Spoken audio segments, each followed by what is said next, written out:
My name is Camille. I am 35 years old, and my husband of 10 years decided our anniversary dinner was the perfect time to hand me divorce papers while his family cheered him on. I said nothing. I quietly signed the papers. But what happened next left everyone at that table completely frozen in shock and regret. Before I continue this story, let me know where you are watching from in the comments below.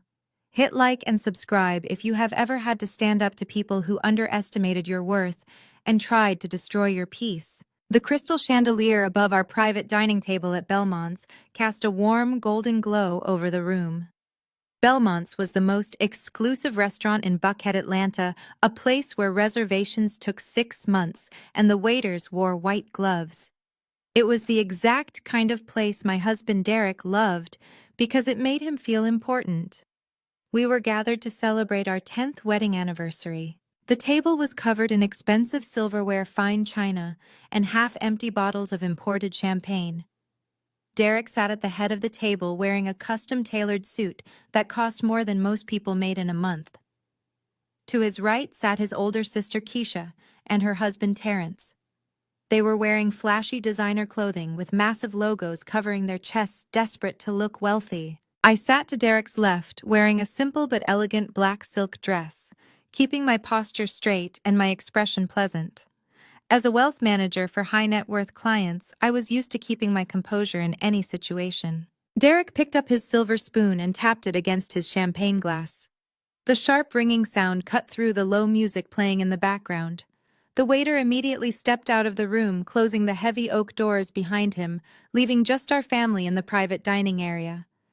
Derek stood up, smoothing his tie, and looked around the table. I smiled up at him, expecting a romantic speech. I thought he was going to hand me a small velvet box containing the diamond necklace I had been admiring last month. Or perhaps he had booked the trip to the Maldives we had been discussing for years. Instead, Derek reached into his tailored jacket and pulled out a thick, heavy manila envelope. He did not smile. His eyes were hard and cold. He looked down at me with a mixture of pity and absolute arrogance. He tossed the envelope onto my pristine white dinner plate. It landed with a heavy thud, knocking over my crystal water glass. The ice spilled onto the expensive tablecloth, but Derek did not even blink. I looked at the envelope and then up at his face. My voice remained perfectly level as I asked him what this was. Derek puffed out his chest and looked at his sister, who was already hiding a massive smirk behind her wine glass.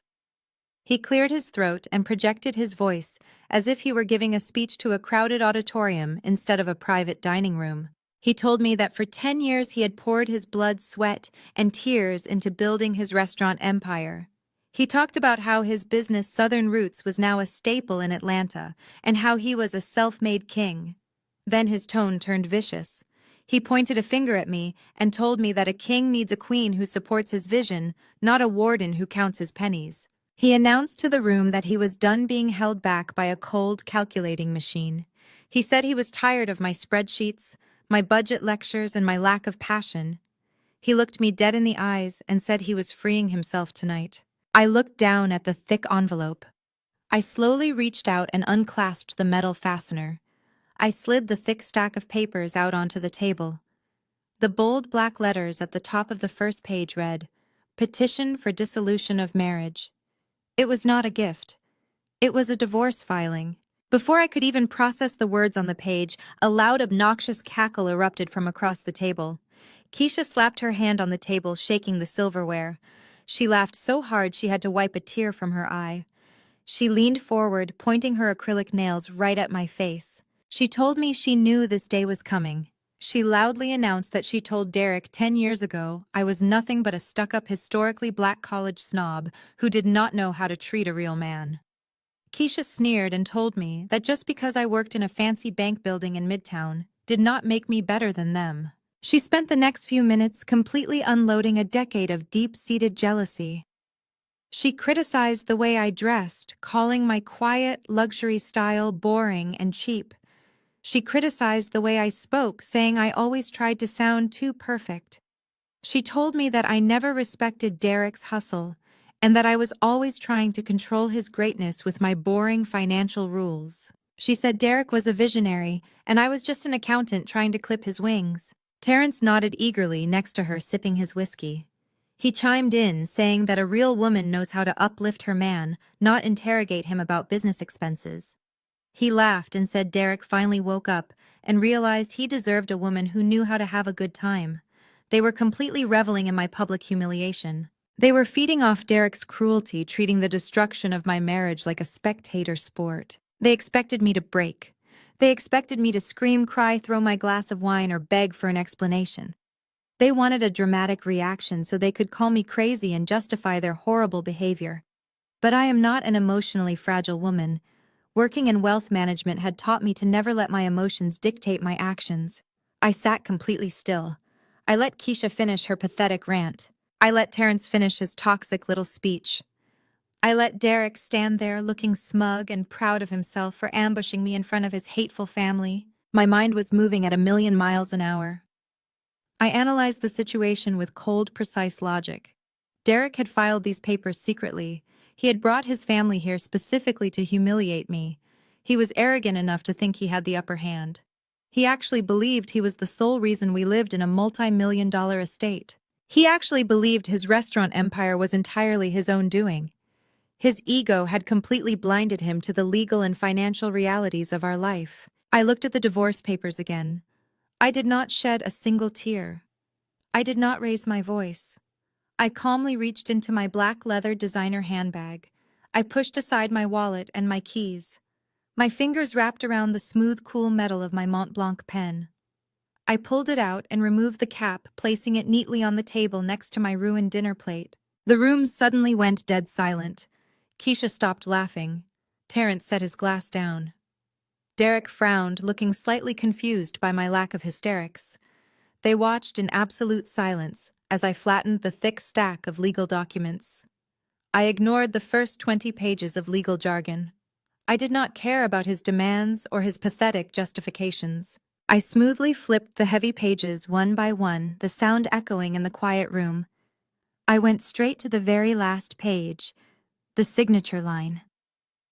I positioned my pen over the paper, ready to give him exactly what he asked for, knowing it would be the biggest mistake of his entire life. Before I could press the ink to the paper, a bright flash illuminated the room. I glanced up from the legal document. My 15-year-old son Trey was holding his phone high, angling the camera perfectly to capture my reaction. A vicious little smirk played on his lips. He was live streaming this. My own flesh and blood, the boy I carried and raised, was broadcasting my public humiliation to his friends on social media.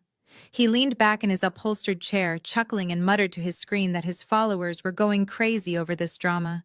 I felt a sharp physical pang in my chest, but I forced the emotion down instantly. Derek had been buying Trey off for years with limited edition designer sneakers, expensive gaming computers, and zero curfews, effectively purchasing his loyalty. I had tried to instill discipline and respect, but Derek constantly undermined me, playing the role of the fun parent while painting me as the strict warden. Next to Trey sat my 13-year-old daughter, Aaliyah. She did not even look up from her own glowing screen. She simply popped her chewing gum, rolled her eyes heavily, and let out a loud, dramatic sigh. She said finally out loud. She actually said finally right to my face. She leaned over to her brother and whispered loud enough for the entire table to hear that now Dad could be with someone fun who actually let them live a little. She complained that she was sick of my rules, my high expectations regarding her grades, and my suffocating energy. The betrayal from my children cut far deeper than Derek's pathetic restaurant stunt ever could. He had successfully poisoned them against me, turning them into entitled little monsters who valued material possessions and absolute freedom over basic human decency and respect for their mother. But even facing the cruelty of my own children, I did not break my composure. I knew exactly how they had been manipulated, and I knew exactly how harsh their reality check was going to be in the very near future. Just as Aaliyah finished her cruel remark, the heavy oak doors of the private dining room swung open once again. The air in the room shifted immediately. A thick, overwhelming wave of sickly sweet vanilla perfume hit my senses before I even saw her face. Jasmine strutted into the room like she owned the entire establishment.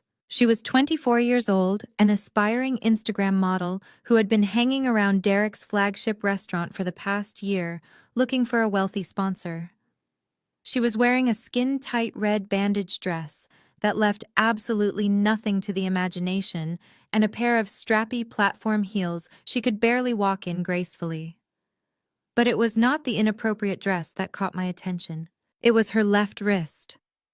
Glistening brightly under the expensive crystal chandelier was a solid gold Cartier love bracelet studded with diamonds. It was the exact same bracelet Derek had claimed was stolen from his gym locker last Christmas. The same extremely expensive bracelet I had painstakingly filed an insurance claim for months ago.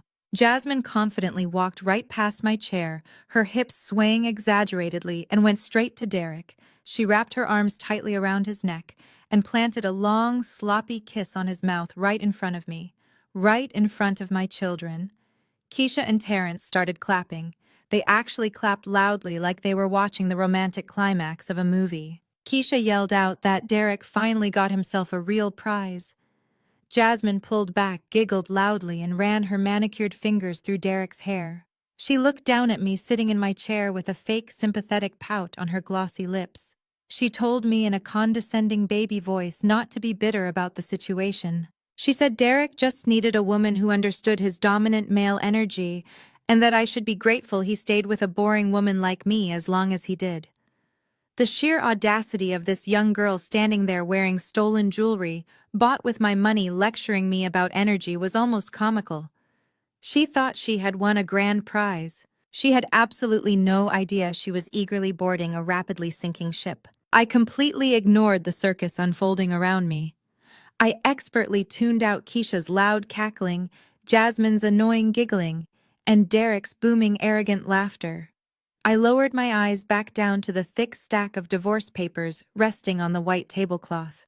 As a senior wealth manager, I spent my days analyzing complex corporate contracts, offshore tax accounts, and intricate trust funds for billionaires. I knew corporate law and I knew money logistics better than anyone sitting in that room. Derek had clearly hired a cheap, flashy strip mall lawyer who cared more about billing quick hours than doing actual financial due diligence on our marriage assets. I rapidly scanned the specific clauses regarding asset division. Derek aggressively wanted to keep the Buckhead house, the luxury cars, and of course his precious restaurant business. I read the specific paragraph detailing the business assets, very carefully tracing the words with the cap of my pen. The document stated clearly that the petitioner, Derek, retained 100% sole ownership and all voting rights of Southern Roots, LLC, abandoning any claim to the respondent, Camille's personal holdings, retirement accounts, or investment portfolios. I had to physically bite the inside of my cheek to stop myself from laughing out loud right there at the table. Southern Roots, LLC. That was the exact legal name printed on the binding document. It was a fatal, catastrophic legal flaw drafted by a lazy, incompetent attorney and eagerly signed by an arrogant fool who never paid attention to the paperwork. They blindly assumed Southern Roots LLC owned the physical restaurants. They assumed it owned the secret recipes, the expensive commercial leases, the heavy kitchen equipment, and the valuable intellectual property. They were entirely wrong. So incredibly, profoundly wrong. I had structured his business years ago, specifically to protect our family assets from his reckless, impulsive spending habits. I knew exactly what signing this document meant for his future. I placed the sharp tip of my Mont Blanc pen against the thick paper. I did not hesitate for a single second. I signed my name with a smooth, elegant flourish on the final page. I wrote the date neatly next to my signature. I flipped to the second identical copy and signed that one as well, binding us both to the deeply flawed agreement. I neatly stacked the heavy papers back together, tapping the edges on the table to align them perfectly. I slid the envelope across the white tablecloth, stopping it right in front of Derek's dinner plate. He looked down at the signed documents, and a massive, victorious grin spread across his face. He puffed out his chest, looking at Jasmine and his terrible family, like he had just single-handedly conquered the world.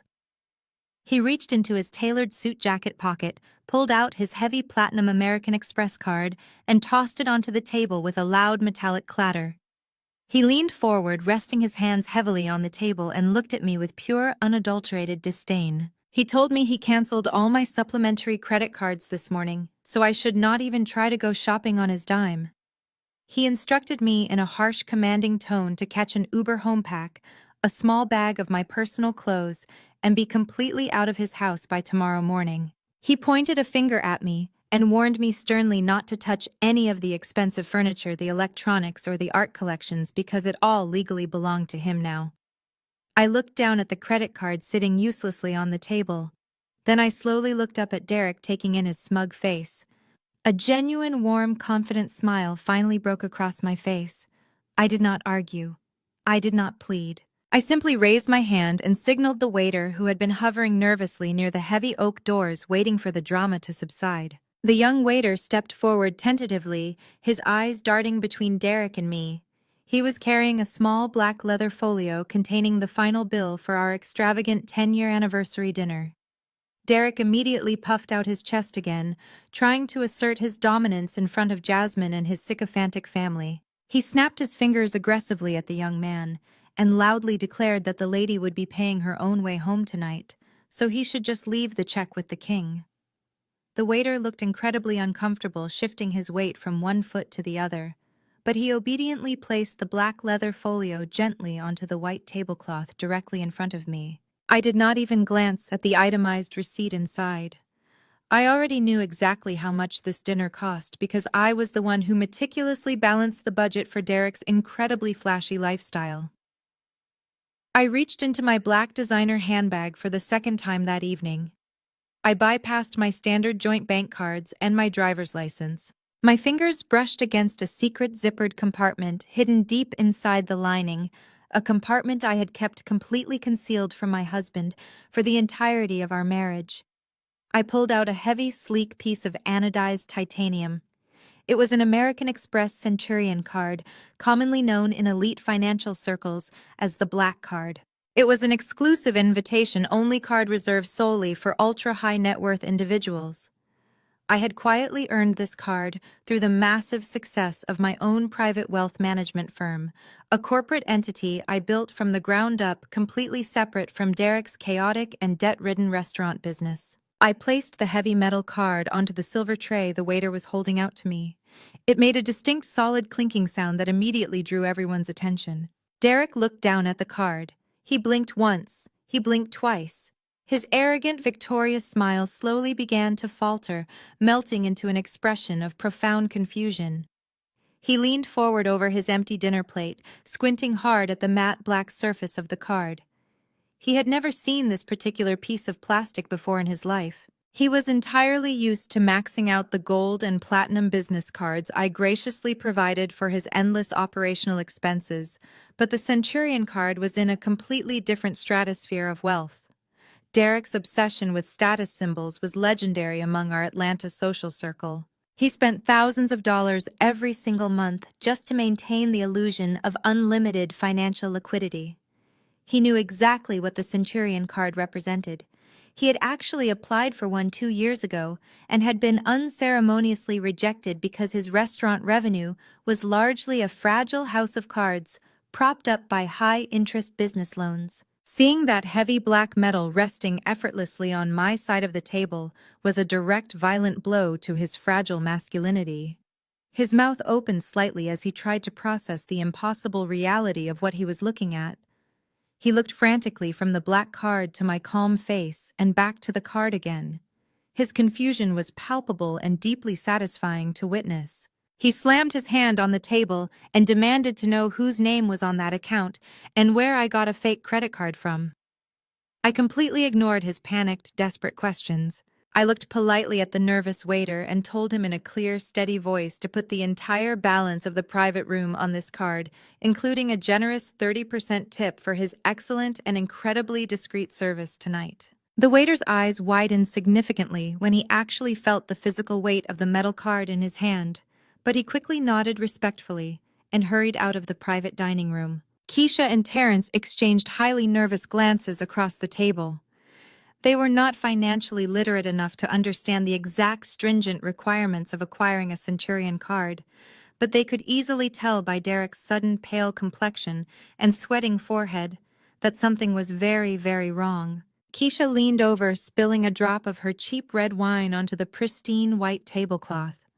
She narrowed her eyes and asked Terrence loudly if that was just one of those prepaid debit cards people buy at the local grocery store. Terrence slowly shook his head, his eyes practically glued to the spot where the black metal had just been. He worked as a low-level loan officer at a small regional bank, and he knew exactly what he was looking at. He swallowed hard, his Adam's apple bobbing nervously against his tight shirt collar. He whispered to Keisha that you needed to spend at least $250,000 a year just to maintain that specific account. Keisha's jaw snapped shut with an audible click. The smug, hateful satisfaction completely drained from her face, leaving behind a mask of pure, bewildered jealousy.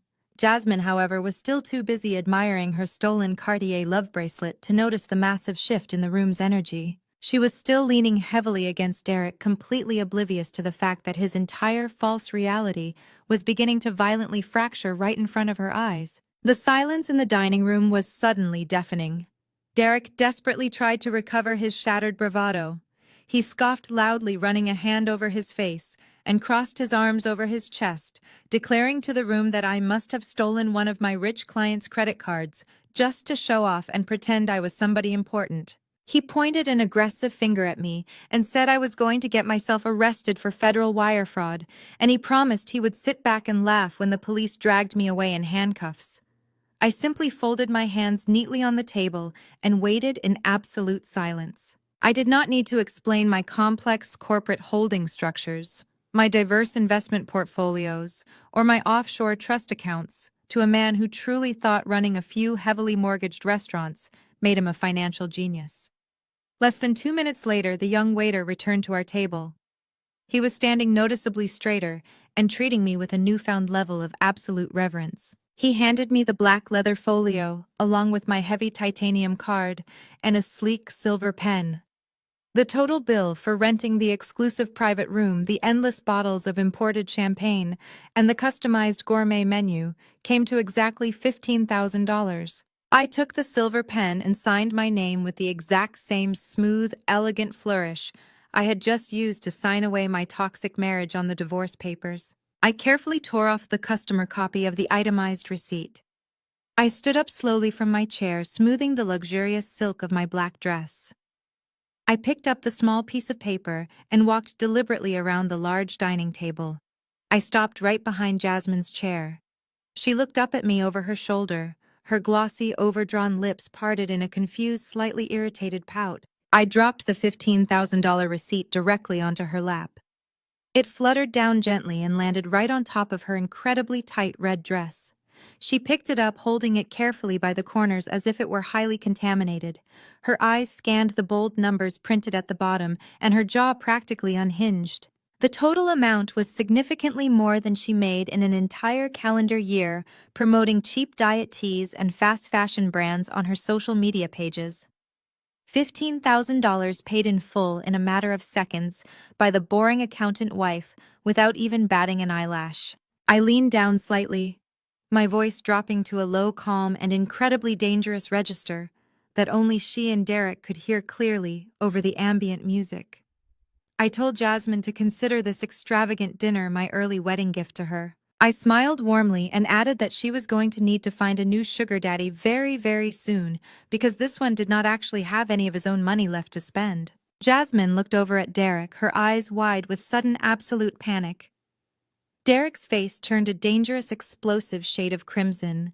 He slammed his hands flat on the table, standing up so fast and so violently that his heavy dining chair tipped backward and crashed loudly onto the hardwood floor. He yelled at me at the top of his lungs, demanding to know what I meant by that statement and insisting furiously that he was a self-made millionaire who built an empire from scratch.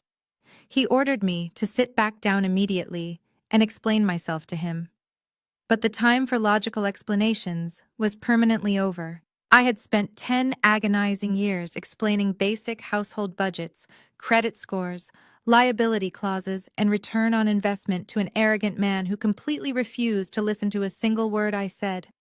I simply turned my back on his red, screaming face. I did not bother to look at Keisha, whose mouth was still hanging wide open in pure shock. I did not look at Terrence, who was suddenly staring intently into his empty whiskey glass, as if wishing he could disappear into it.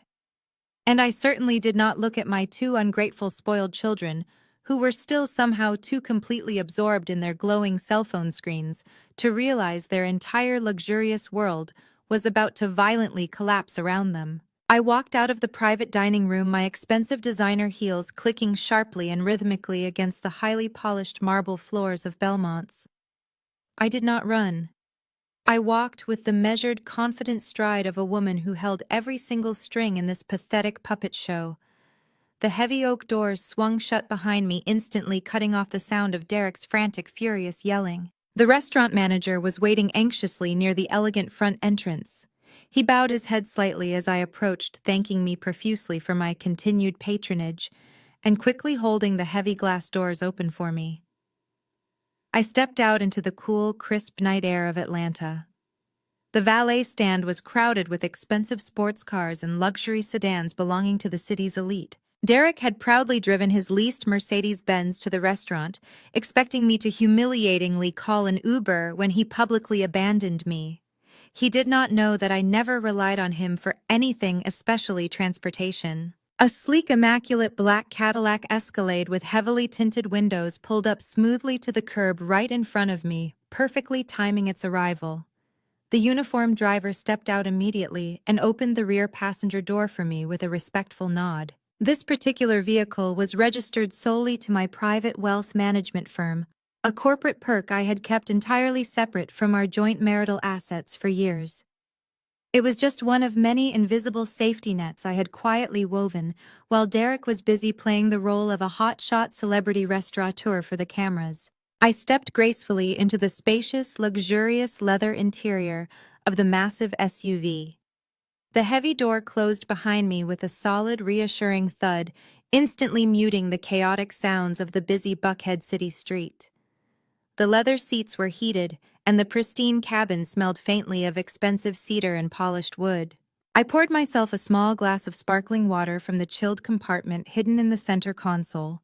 I took a slow, deliberate sip, allowing the freezing cold liquid to wash away the bitter, toxic taste of the last 10 years of my life. The driver looked at me through the rearview mirror, his voice low and professional, asking if I was ready to head home for the evening.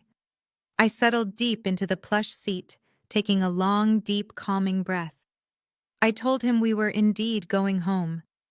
As the heavy vehicle merged seamlessly into the fast-moving Atlanta traffic, I pulled my cell phone from my handbag. The glowing screen illuminated the dark, quiet interior of the car.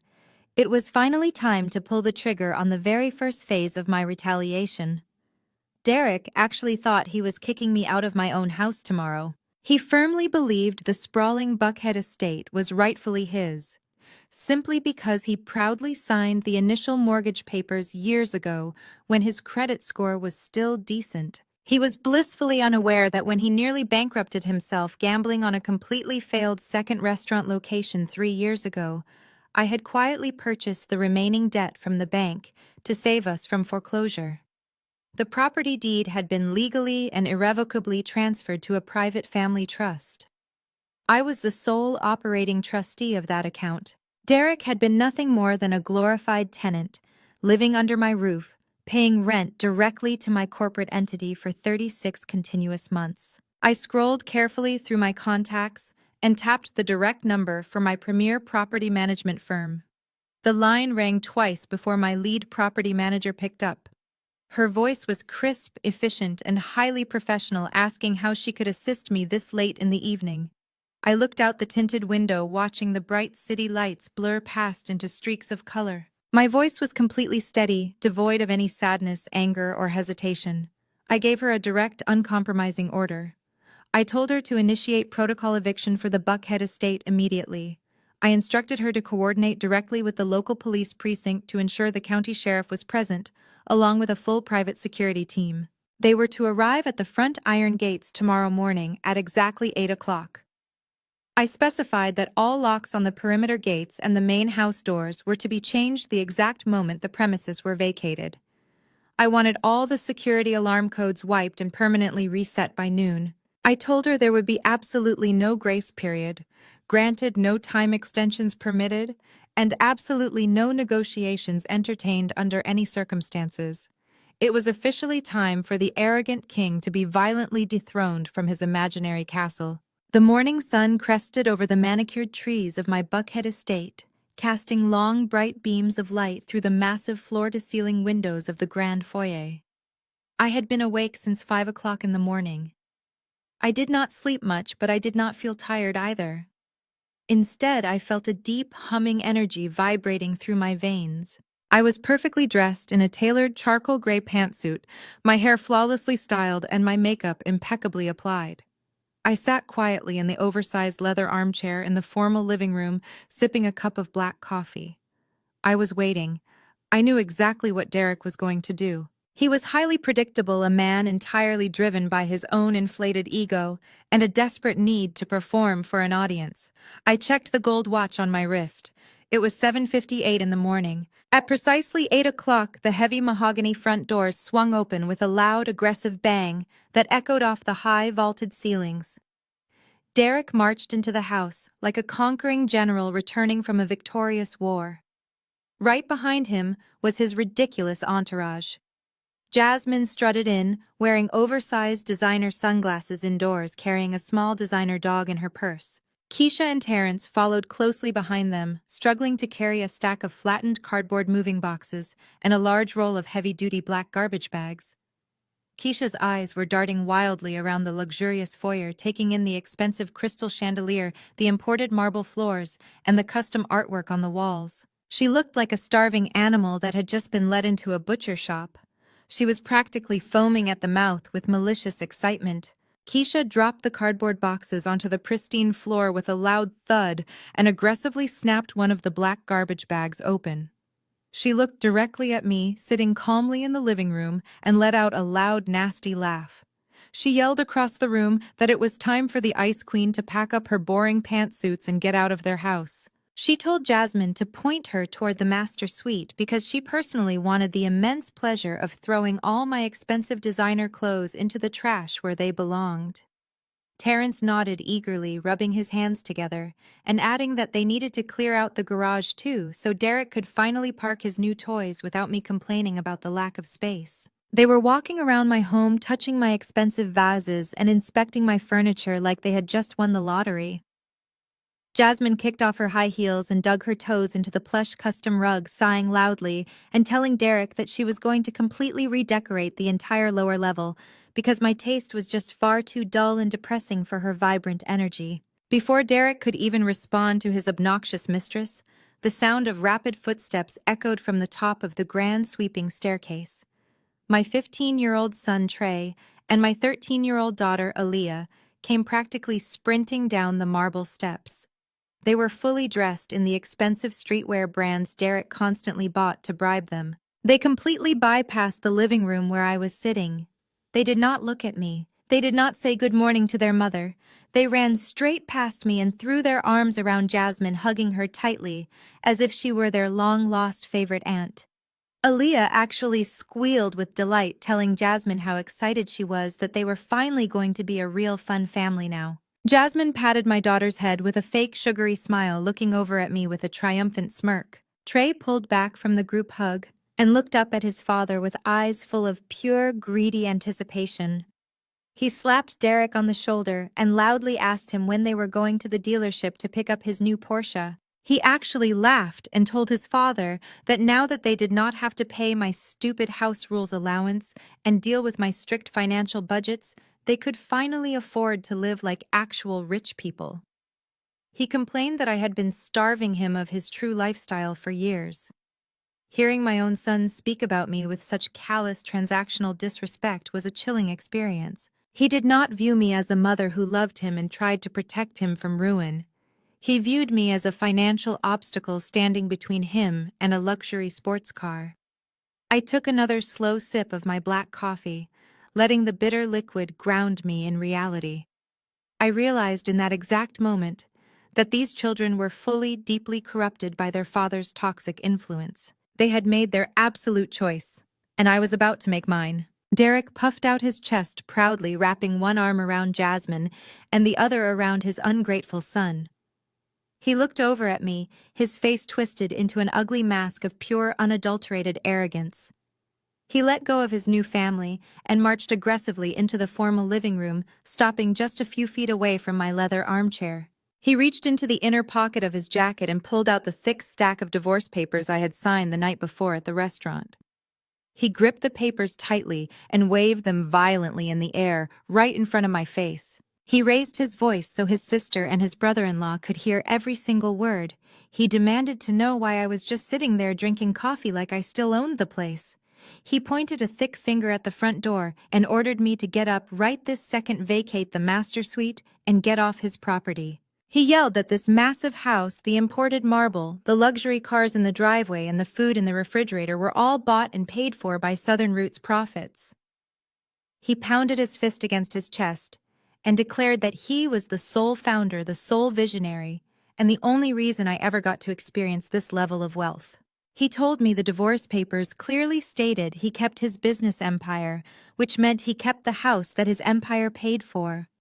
He took a step closer, towering over me, trying to use his physical size to intimidate me into submission. He told me in a low, threatening growl that if I did not grab a garbage bag from Keisha and start packing my things immediately, he was going to have Terrence drag me out the front door by my hair. I did not flinch. I did not move away from him. I simply set my coffee cup down on the glass side table with a soft, deliberate click. I looked up at him, my expression completely blank, revealing absolutely none of the lethal traps I had meticulously set for him. I told him his understanding of corporate finance was just as pathetic as his choice in women. I informed him that signing those divorce papers did not give him this house. It did not give him anything except a mountain of liabilities he was far too stupid to comprehend. Keisha stomped into the living room swinging a garbage bag aggressively. She yelled at Derek to stop talking to me and just start throwing my stuff out on the lawn. She said I was delusional and trying to use big words to scare them, but they knew the law. She boldly claimed that because Derek's name was on the original mortgage papers, he was the undisputed king of the castle. Terrence chimed in loudly, agreeing with his wife, laughing and saying, "I was just a bitter ex-wife, desperately trying to hold on to a lifestyle I did not earn." Jasmine stood in the background, checking her makeup in the reflection of a large gilded mirror, completely detached from the reality of the situation, just waiting for the dirty work to be finished so she could claim her prize. The chaotic shouting match was suddenly and sharply interrupted by a loud, distinct sound. The heavy brass doorbell rang, echoing clearly through the massive foyer. The chime was instantly followed by 3 loud, heavy knocks on the solid mahogany wood. Derek stopped waving the divorce papers and looked over his shoulder toward the entrance. He smirked, looking back at me with a deeply condescending expression. He loudly announced that his private moving crew must have finally arrived to help clear out the trash. He told Keisha to go open the door and let the men inside so they could get this eviction started. Keisha grinned maliciously, dropping her garbage bags on the floor.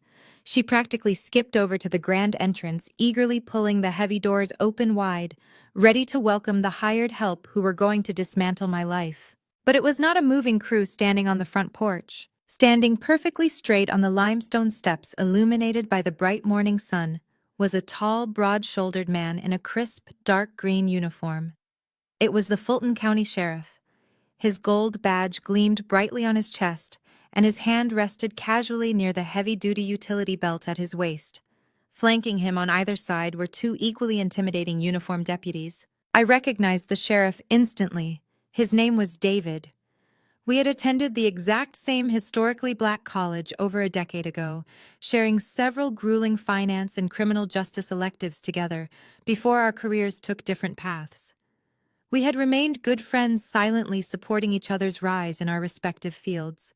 David took off his uniform hat and stepped across the threshold into the grand foyer. His sharp, highly observant eyes immediately scanned the chaotic scene.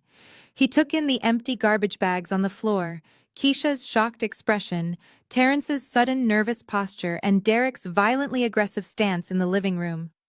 Finally, David's eyes landed on me sitting calmly in the armchair. He gave me a very subtle, almost imperceptible nod of respect. Derek's arrogant smirk instantly vanished, replaced by a look of sheer panicked confusion.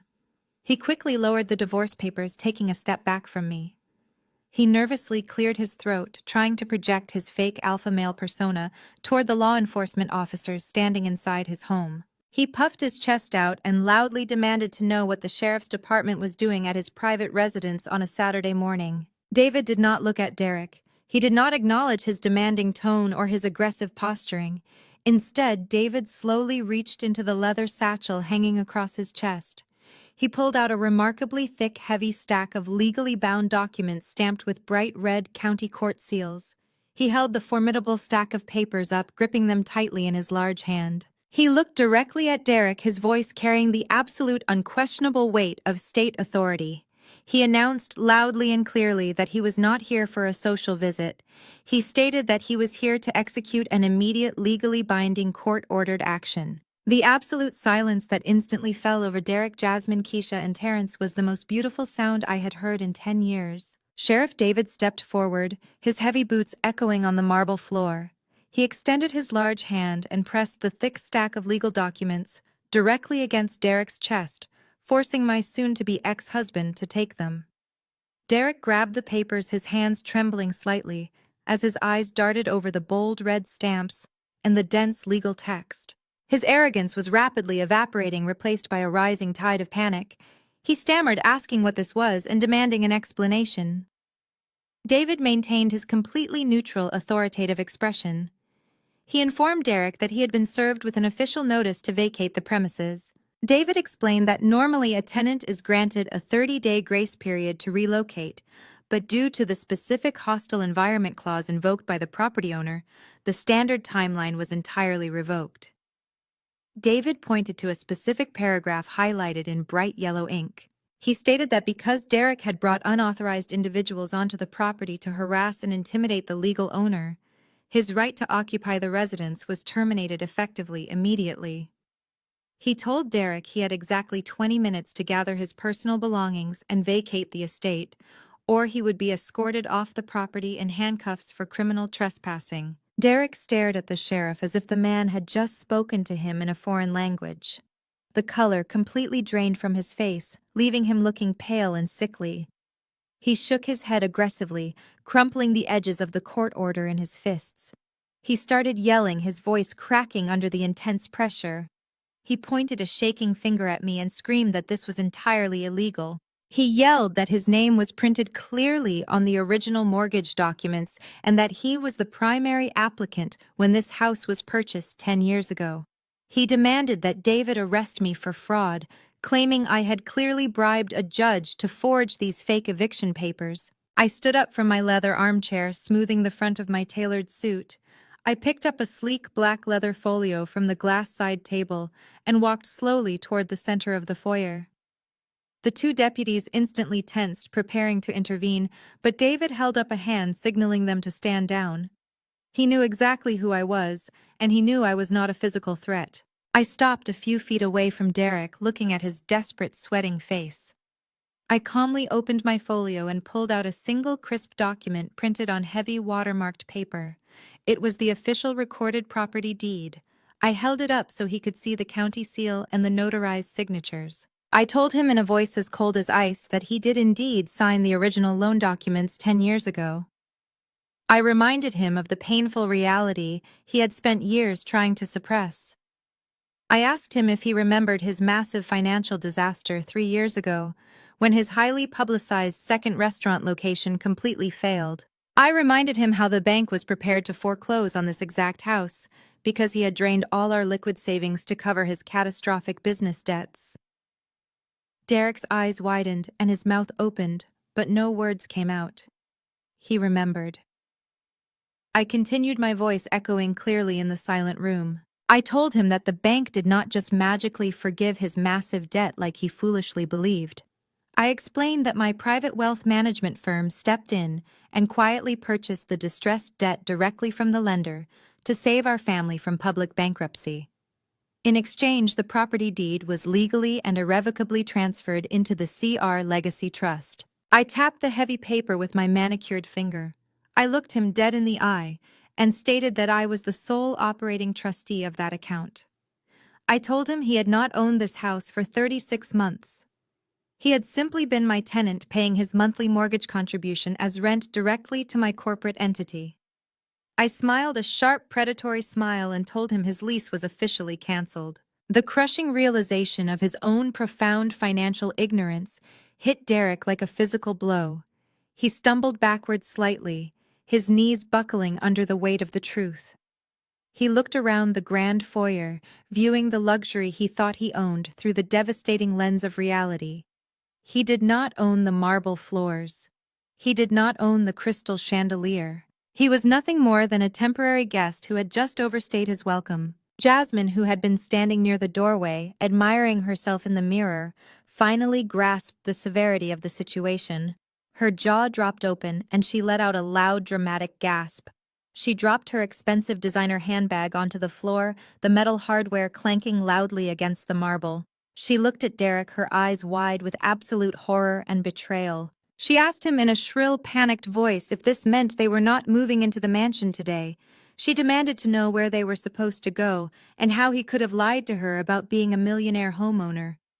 Derek could not even look at her. He kept his eyes glued to the floor, completely emasculated in front of his new, younger lover. Jasmine realized instantly that she was not upgrading her life to a luxury estate. She was getting kicked out onto the front lawn alongside a man drowning in secret debt. She crossed her arms over her chest and began muttering, angrily cursing Derek for wasting her time.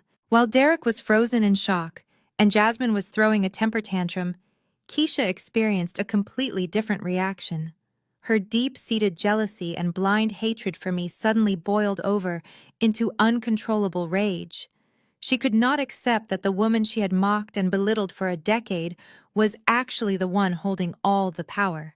Keisha let out a feral, high-pitched scream. She dropped her garbage bags and lunged forward, her acrylic nails aimed directly at my face. She screamed that I was an evil, calculating monster and that she was going to tear my hair out. She never even made it within 5 feet of me. The two large deputies moved with lightning speed. One deputy grabbed her flailing arm, twisting it firmly behind her back, while the other pushed her aggressively against the solid mahogany doorframe. Keisha shrieked in pain and outrage, struggling violently against their iron grips. David stepped forward, resting his hand on his utility belt, and ordered her in a booming voice to stop resisting immediately. He warned her that if she moved one more muscle, she would be leaving the property in the back of a police cruiser charged with assault and battery. Terrence, who had been hiding quietly behind a stack of moving boxes, threw his hands up in surrender. He pleaded nervously with the officers, apologizing profusely and begging them not to arrest his wife. He grabbed Keisha by the shoulders, completely terrified of the legal consequences, and dragged her back toward the open front door. Keisha was sobbing now, mascara running down her face, her fake wealthy persona entirely shattered by the humiliating physical restraint.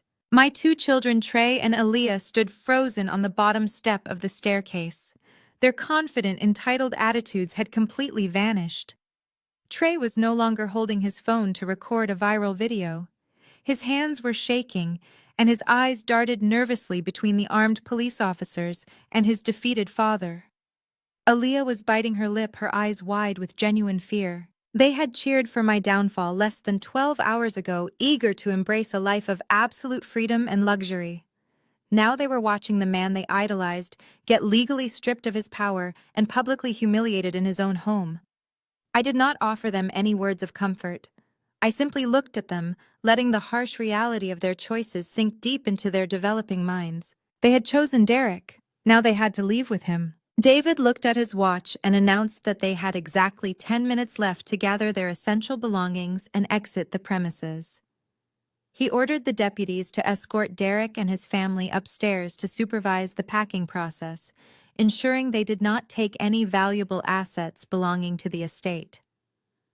The next 10 minutes were a symphony of chaotic, panicked packing.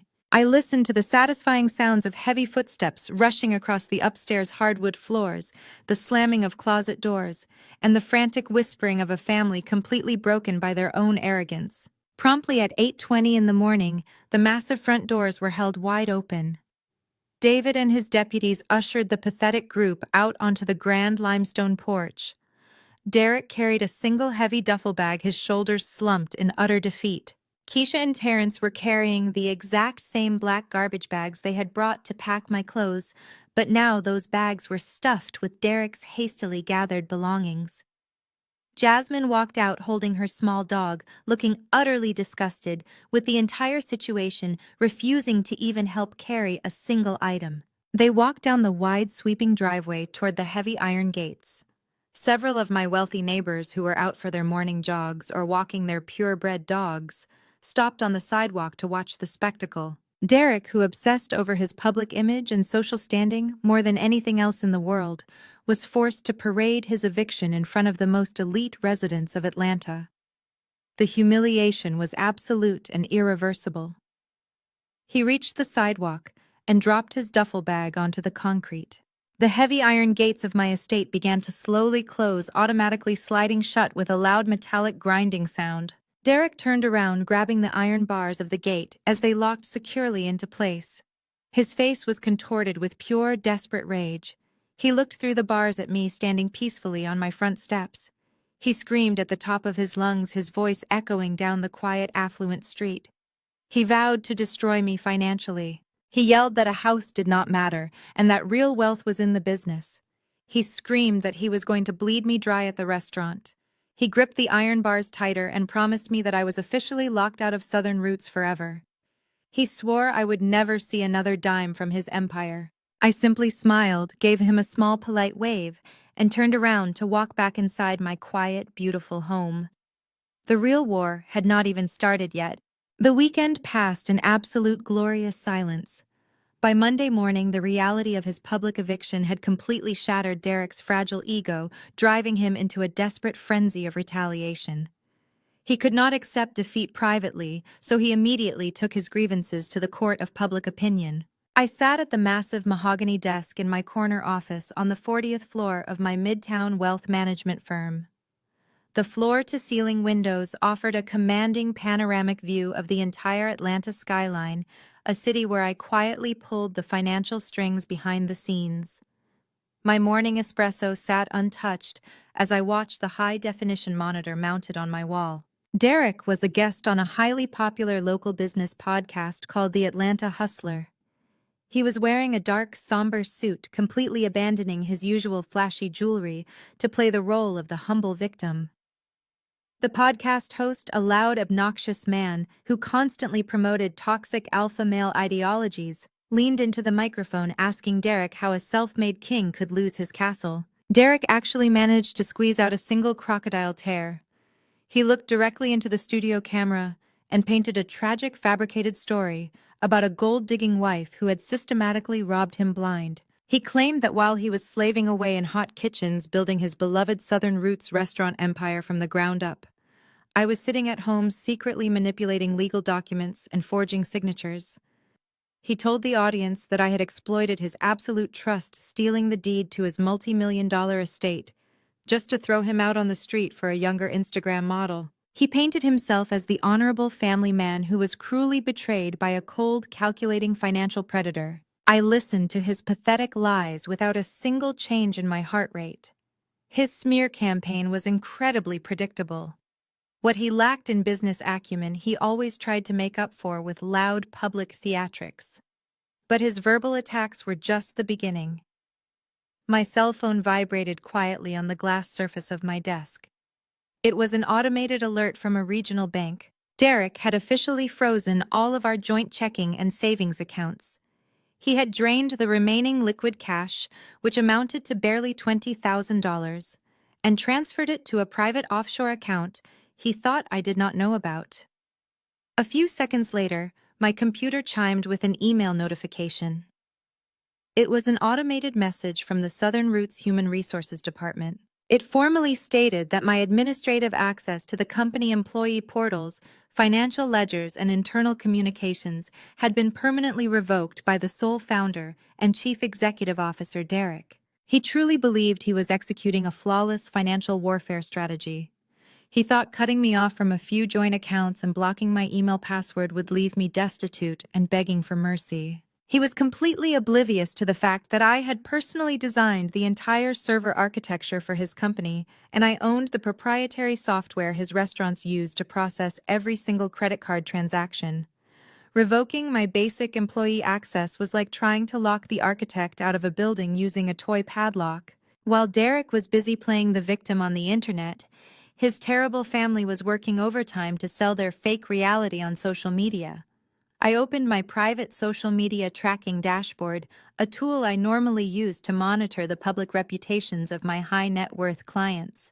Keisha and Terrence were hosting a massive welcome to the family barbecue for Jasmine at their luxury condominium complex. The same condominium they were going to lose in less than 48 hours when my firm initiated foreclosure proceedings. But for now, they were pretending everything was absolutely perfect. Keisha posted dozens of photos holding a plastic cup of cheap liquor, smiling widely with her arm wrapped around Jasmine. Jasmine was wearing another highly inappropriate outfit, prominently displaying the stolen Cartier bracelet and posing provocatively next to the community swimming pool.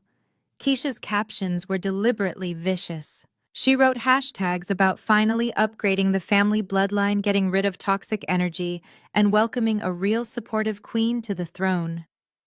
Terrence was in the background of the videos grilling cheap hot dogs and bragging loudly about how Derek was going to take his restaurant empire global now that the dead weight was gone. They were celebrating a temporary victory on the deck of the Titanic, entirely unaware that the ship was already sinking into the freezing ocean. But the most painful piece of social media content did not come from my vindictive sister-in-law or my ex-husband's ridiculous mistress.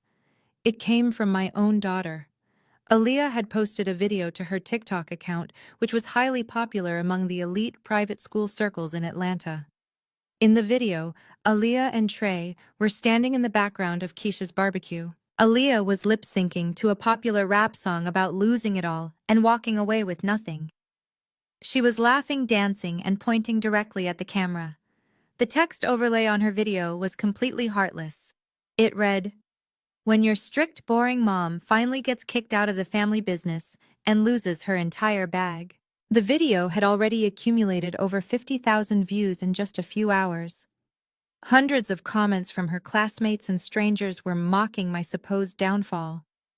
My own children were publicly celebrating the false narrative that I was a broke, desperate woman who had just lost everything. They were actively participating in the public destruction of my character just to score a few cheap points with their father and his new girlfriend. I stared at Aaliyah's smiling face on the screen. Any lingering maternal hesitation I had about enforcing strict consequences completely vanished. They had chosen to align themselves with a burning building, and I was not going to run back inside to drag them out. I closed the tracking dashboard and turned my attention back to my real work. Derek's entire identity was tied to the smell of fried food, the loud, chaotic energy of a busy commercial kitchen, and the superficial praise of local food critics. He dealt in cash flow, daily receipts, and perishable inventory.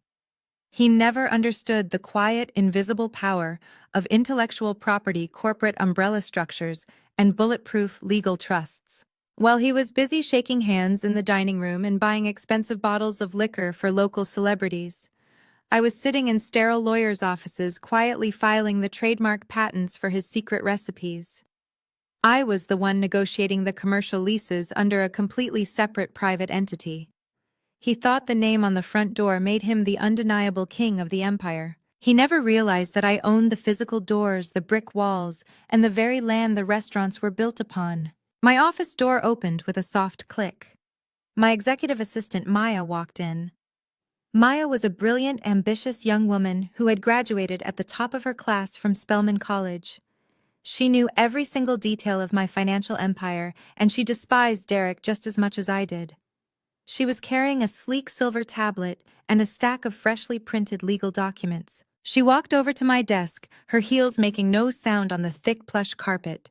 She set the documents down directly in front of me and tapped the screen of her tablet, bringing up an urgent corporate memo. She looked at me with a sharp, highly amused expression. She told me that Derek had just issued a mandatory company-wide memo to all Southern Roots general managers and regional directors. He had called an emergency board of directors meeting for Wednesday afternoon at the flagship restaurant location. Maya leaned forward, her voice dripping with professional sarcasm. She informed me that the stated agenda for the emergency meeting was the formal termination of all my residual ties to the company and the immediate appointment of Jasmine as the new chief marketing officer. I raised an eyebrow, looking away from the monitor and focusing entirely on Maya. Jasmine as the chief marketing officer of a multi-million-dollar regional restaurant chain. A 24-year-old woman whose only marketing experience consisted of promoting discount teeth whitening kits and cheap fitness tees to her fake internet followers. Derek was completely losing his mind. He was trying to give away executive titles and six-figure salaries to his mistress to keep her happy after losing the Buckhead mansion. Maya tapped the tablet again, pulling up the corporate bylaws Derek had hastily attached to his emergency memo. She pointed to a specific paragraph. She said Derek firmly believed that because he forced me to sign away my operational rights in the divorce papers, he now possessed 100% absolute voting power on the Southern Roots LLC board. He thought he could just walk into the conference room, slam his fist on the table, and unilaterally crown his mistress as a corporate executive. He thought he had completely won the corporate war before the first shot was even fired. I leaned back in my heavy leather executive chair, steepling my fingers together. I let out a low, dark, genuine laugh that echoed in the quiet luxury of my office. Derek's arrogance was truly a bottomless pit. He was so blindingly focused on the illusion of power that he completely forgot to check who actually owned the ground he was standing on. He had spent 10 years treating me like a glorified secretary, ignoring my financial advice and screaming at me whenever I asked to review his vendor contracts. He had absolutely no idea how I had meticulously structured his corporate entities to protect him from his own rampant stupidity. He thought Southern Roots LLC was the supreme authority. He was about to learn a brutal, devastating lesson in corporate holding structures. I looked up at Maya, my expression shifting from amusement to absolute lethal focus. I unclasped my hands and placed them flat on the smooth mahogany surface of my desk. I told Maya to cancel all of my client meetings for Wednesday afternoon. I told her to contact our elite legal team and have my top 3 corporate attorneys ready to move out by noon. I looked at the printed memo on my desk featuring Derek's bold, arrogant signature at the bottom. I smiled, a cold, calculated smile that promised absolute destruction. I looked back at Maya and gave her the final instruction. Prepare the holding company ledgers. Wednesday afternoon arrived with heavy storm clouds gathering rapidly over the Atlanta skyline. I bypassed the bustling main dining room of the Southern Roots flagship location and walked directly toward the private glass-enclosed executive boardroom situated at the back of the establishment. The scene unfolding inside the transparent walls was a masterclass in unearned arrogance and absolute delusion. Derek was sitting at the very head of the massive mahogany conference table. He was leaning far back in the heavy leather executive chair, with his feet casually propped up on the polished wood surface. He looked exactly like a man who believed he had just successfully conquered a small nation and was currently surveying his newly acquired kingdom. Jasmine was sitting inappropriately close to him, practically draped over the thick armrest of his executive chair. She was holding her cell phone high in the air, making exaggerated duck lips and taking endless selfies for her social media pages. She was completely ignoring the 6 regional general managers who were sitting rigidly around the perimeter of the large table. The managers looked highly uncomfortable and deeply concerned about the future of their careers. Keisha was also present, sitting firmly on Derek's right side. She was holding a cheap plastic clipboard and trying desperately to look like a legitimate corporate consultant. She was loudly dictating ridiculous instructions to a nervous-looking waitstaff employee, demanding expensive imported bottled water and fresh tropical fruit platters be brought immediately for her new executive management team. I pushed the heavy glass door open. The thick soundproofing of the boardroom immediately swallowed the ambient noise of the busy restaurant outside, replacing it with a tense, heavy silence. I did not come alone. Flanking me were 3 of the most ruthless and expensive corporate litigators in the entire state of Georgia. They wore immaculate dark tailored suits and carried heavy leather briefcases. Their collective hourly billing rate was significantly more than Derek's flagship restaurant netted in an exceptionally busy month.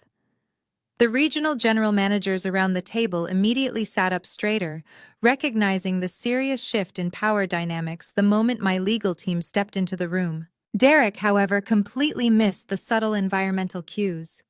He dropped his feet from the mahogany table and let out a loud, booming laugh that echoed sharply off the glass walls.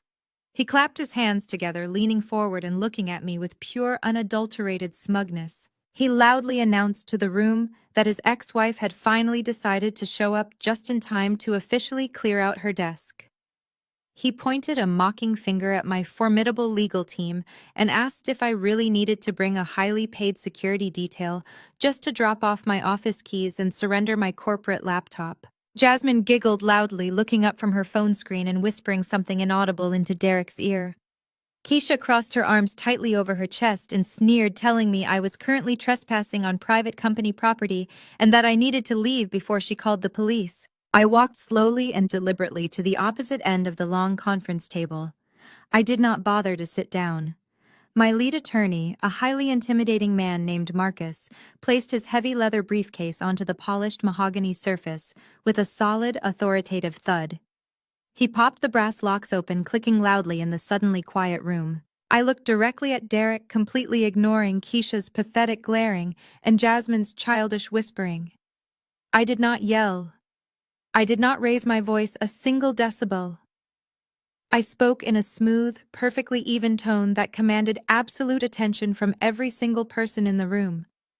I told Derek he was absolutely correct about the divorce papers.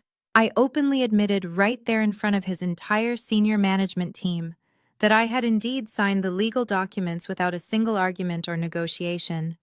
I told him I happily and willingly gave him 100% sole ownership and total voting control of Southern Roots LLC. Derek let out another loud, triumphant laugh. He looked around the table at his terrified managers, throwing his hands out wide, as if expecting a round of applause for his brilliant legal maneuvering.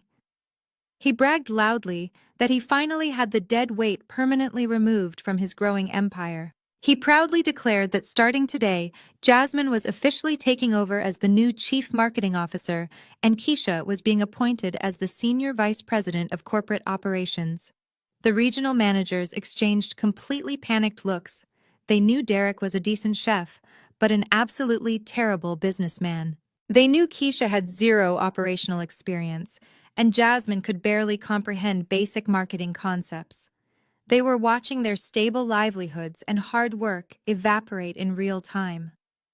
Derek slammed his hand flat on the table, demanding I hand over the master administrative passwords to the company servers, so his newly appointed executive team could immediately get to work. I reached calmly into my designer handbag and pulled out a small, sleek remote control. I pointed it toward the ceiling projector mounted above the conference table and pressed a single button. The heavy motorized blackout blinds silently rolled down over the glass walls, casting the brightly lit room into deep dramatic shadow. The projector hummed to life, throwing a massive bright presentation slide onto the white wall directly behind Derek. The bold black text on the screen simply read, Corporate Entity Asset Allocation. Derek frowned heavily, turning around in his expensive leather chair to look at the screen. He asked me aggressively what kind of boring accounting presentation I was trying to show him and demanded I turn the projector off immediately. I completely ignored his demanding tone and clicked smoothly to the next slide. A complex but clearly color-coded corporate organizational chart appeared on the wall. I walked slowly around the table, my heels clicking rhythmically on the hardwood floor. I addressed the room with the precise professional cadence of a university professor delivering a final devastating lecture. I pointed to a small red box at the very bottom of the massive organizational chart. Inside the tiny red box were the words, Southern Roots, LLC. I looked at Derek, who was suddenly squinting hard at the screen, trying desperately to comprehend the complex web of corporate structures floating high above his precious company name. I told him once again that he was the undisputed king of Southern Roots LLC. I congratulated him on his absolute legal victory. I told him he could appoint his inexperienced mistress as marketing director and his uneducated sister as vice president. I told him he had the absolute right to run the LLC however he saw fit. Derek's chest puffed out slightly, his massive ego frantically trying to latch onto my words of validation. He smirked, looking over at Keisha, who was nodding approvingly with a smug expression on her face. He told me it was about time I finally showed him some respect and publicly accepted my defeat. He demanded once again that I leave the server passwords on the table and exit the building before he had his security staff physically remove me from the premises. Keisha chimed in loudly, telling me to pack up my little slideshow and get out because they had real big business to discuss. Jasmine returned to taking selfies, completely bored by the financial terminology. I stopped walking. I stood directly behind one of the highly anxious regional managers, resting my hands lightly on the back of his chair. I looked Derek dead in the eye and let the faintest trace of a cold, predatory smile touch my lips. I nodded silently to my lead attorney, Marcus. Marcus reached into his open briefcase, pulled out a thick, legally bound contract, and slid it smoothly across the long mahogany table. The heavy document glided effortlessly across the polished wood and came to a sudden, precise stop, exactly an inch away from Derek's folded hands. Derek looked down at the document, his confident smirk beginning to waver slightly under the intense, unwavering stares of my elite legal team. He reached out cautiously and flipped the heavy cover page open. Keisha leaned over his shoulder, trying to read the dense legal text. I did not wait for them to decipher the complex legal jargon. I translated it for them loudly and clearly so every single person in the room understood exactly what was happening. I told Derek that while he owned 100% of Southern Roots LLC, that specific company was nothing more than a hollow management shell. I clicked the projector remote one final time. The small red box representing his company was suddenly dwarfed by a massive golden umbrella at the top of the screen labeled the CR Holdings Group. I watched the color completely drain from Derek's face as his eyes darted from the bright projector screen to the legally binding contract resting under his hands. I delivered the final crushing blow with absolute surgical precision. I told him that unfortunately, Southern Roots LLC does not actually own anything.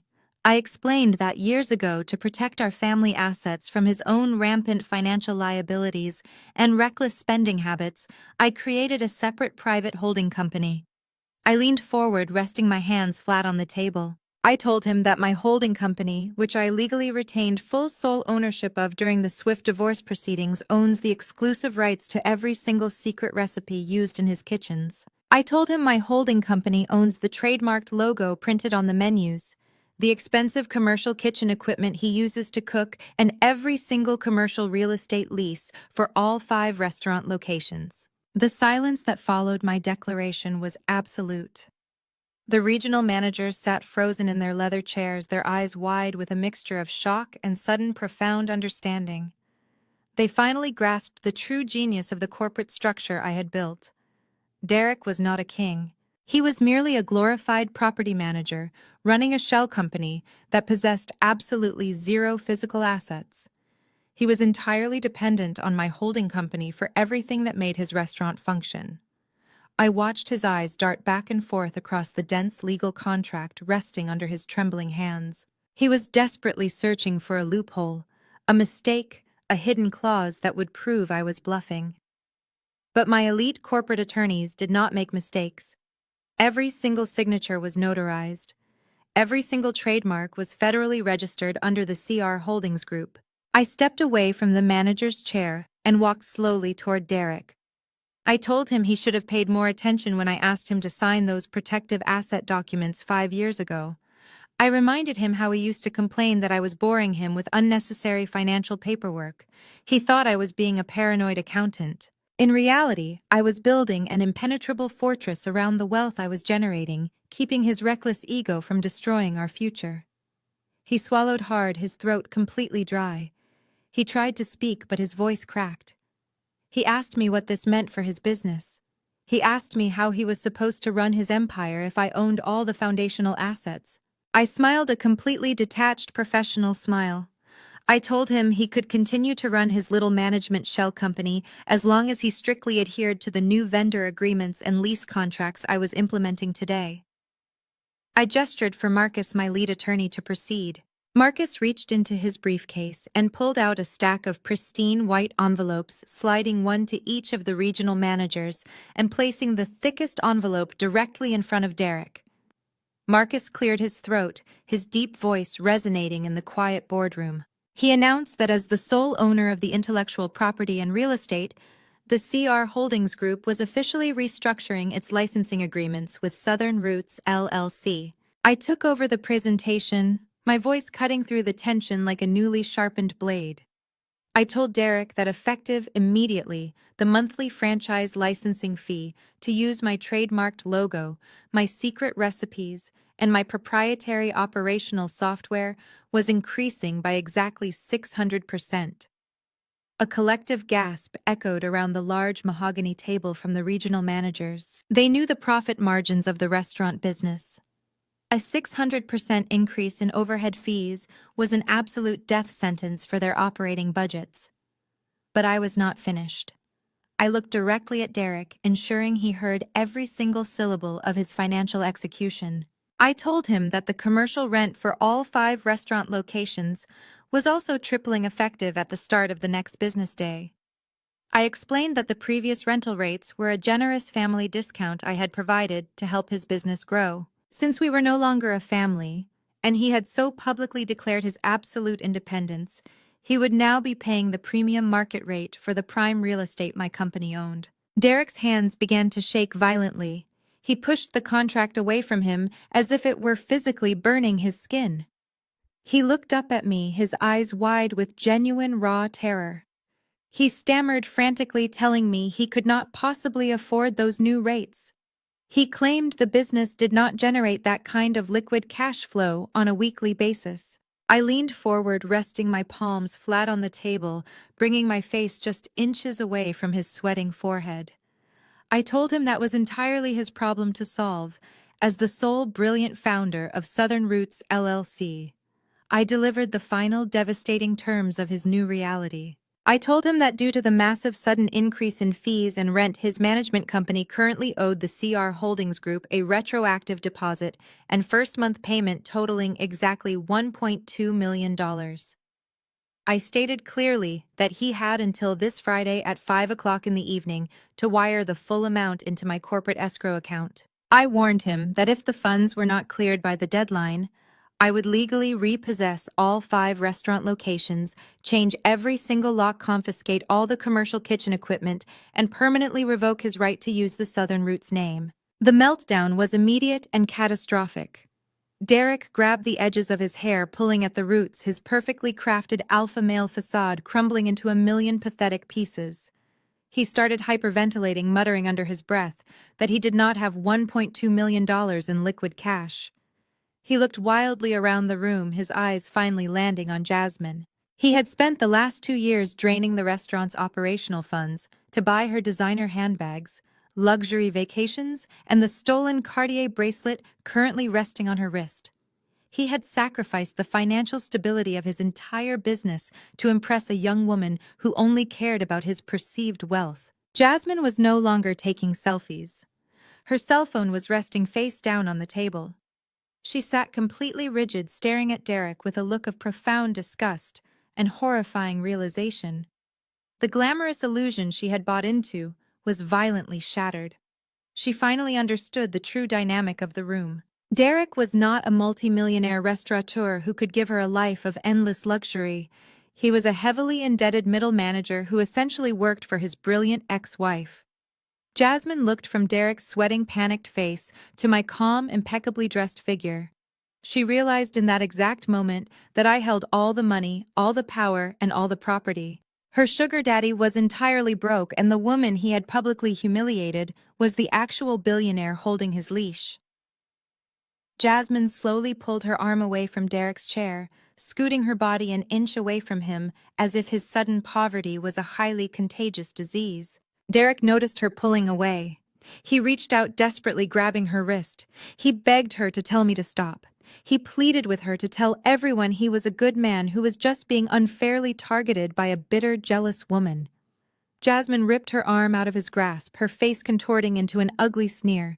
She told him not to touch her. She said she did not sign up to be with a broke loser who did not even own his own restaurants.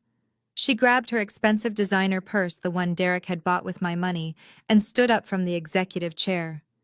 She looked down at him with absolute contempt and told him to lose her number before storming out of the glass boardroom without a single backward glance. The sound of the heavy glass door clicking shut behind Jasmine was the final nail in Derek's coffin. He slumped forward, resting his head heavily on the polished mahogany table, utterly defeated. The regional managers sat in awkward silence, watching the man who had screamed at them and belittled them for years get completely dismantled in less than 20 minutes. They looked at me with a newfound respect and a healthy dose of fear. They knew I was the real power behind the brand, and they knew I did not tolerate incompetence or disloyalty. Suddenly, the silence was violently shattered by Keisha. She jumped out of her chair, her cheap plastic clipboard clattering loudly onto the floor. Her face was dark red with explosive rage. She pointed a shaking finger directly at my face, screaming at the top of her lungs. She called me a heartless monster. She yelled that I was an evil, vindictive witch who had meticulously planned to destroy her brother from the very beginning. She accused me of setting a trap to steal his legacy and leave him with absolutely nothing. She slammed her hands on the table, leaning toward me and screaming that I was going to burn in hell for what I was doing to their family. She yelled that she was going to call the local news stations and tell the whole world how I had maliciously orchestrated this hostile corporate takeover. I did not flinch at her screaming. I did not take a step back. I simply turned my head slowly and locked my eyes directly onto hers. My expression was dead cold, devoid of any human emotion. I let her finish her pathetic, hysterical rant. I waited until she had to stop to take a breath. The entire boardroom was holding its collective breath, waiting for my reaction. I spoke in a low, terrifyingly calm voice that instantly silenced the entire room. I told her she was wasting her energy screaming at me. I advised her that she should not be worrying about Derek's failing finances or his impending corporate bankruptcy right now. I took a single step closer to her, watching the fake bravado instantly drain from her eyes. I smiled a thin, humorless smile. I told Keisha she should be worrying about the repo men who were currently backing their heavy tow trucks into her pristine driveway at this exact second, ready to completely dismantle her entire fake wealthy lifestyle and expose the pathetic lies she had been desperately hiding from her friends and her neighbors for many long years. Keisha froze completely. The explosive rage that had just twisted her face vanished instantly, replaced by a sudden chilling wave of panic. She stared at me, her mouth slightly open, trying to process the incredibly specific threat I had just delivered.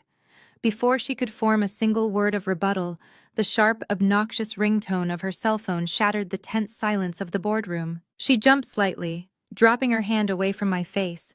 She fumbled nervously with her cheap plastic clipboard, trying to reach the phone buried inside her designer knockoff purse. The caller ID flashed brightly on the screen. It was her next-door neighbor from her upscale condominium complex. Keisha answered the call with a trembling hand pressing the phone tightly against her ear. She barked a sharp hello, trying desperately to maintain her fake authoritative tone in front of the regional managers. But the voice on the other end of the line was loud and frantic, easily carrying across the quiet room. Her neighbor was screaming over the loud hydraulic grinding noises of heavy machinery. The neighbor yelled that Keisha needed to get home immediately because two massive flatbed tow trucks were currently parked directly in front of her building. The neighbor excitedly reported that one driver was currently securing the thick metal chains around Terrence's heavily tinted Mercedes-Benz, while the other was already hoisting Keisha's pristine white Range Rover onto the back of the second truck.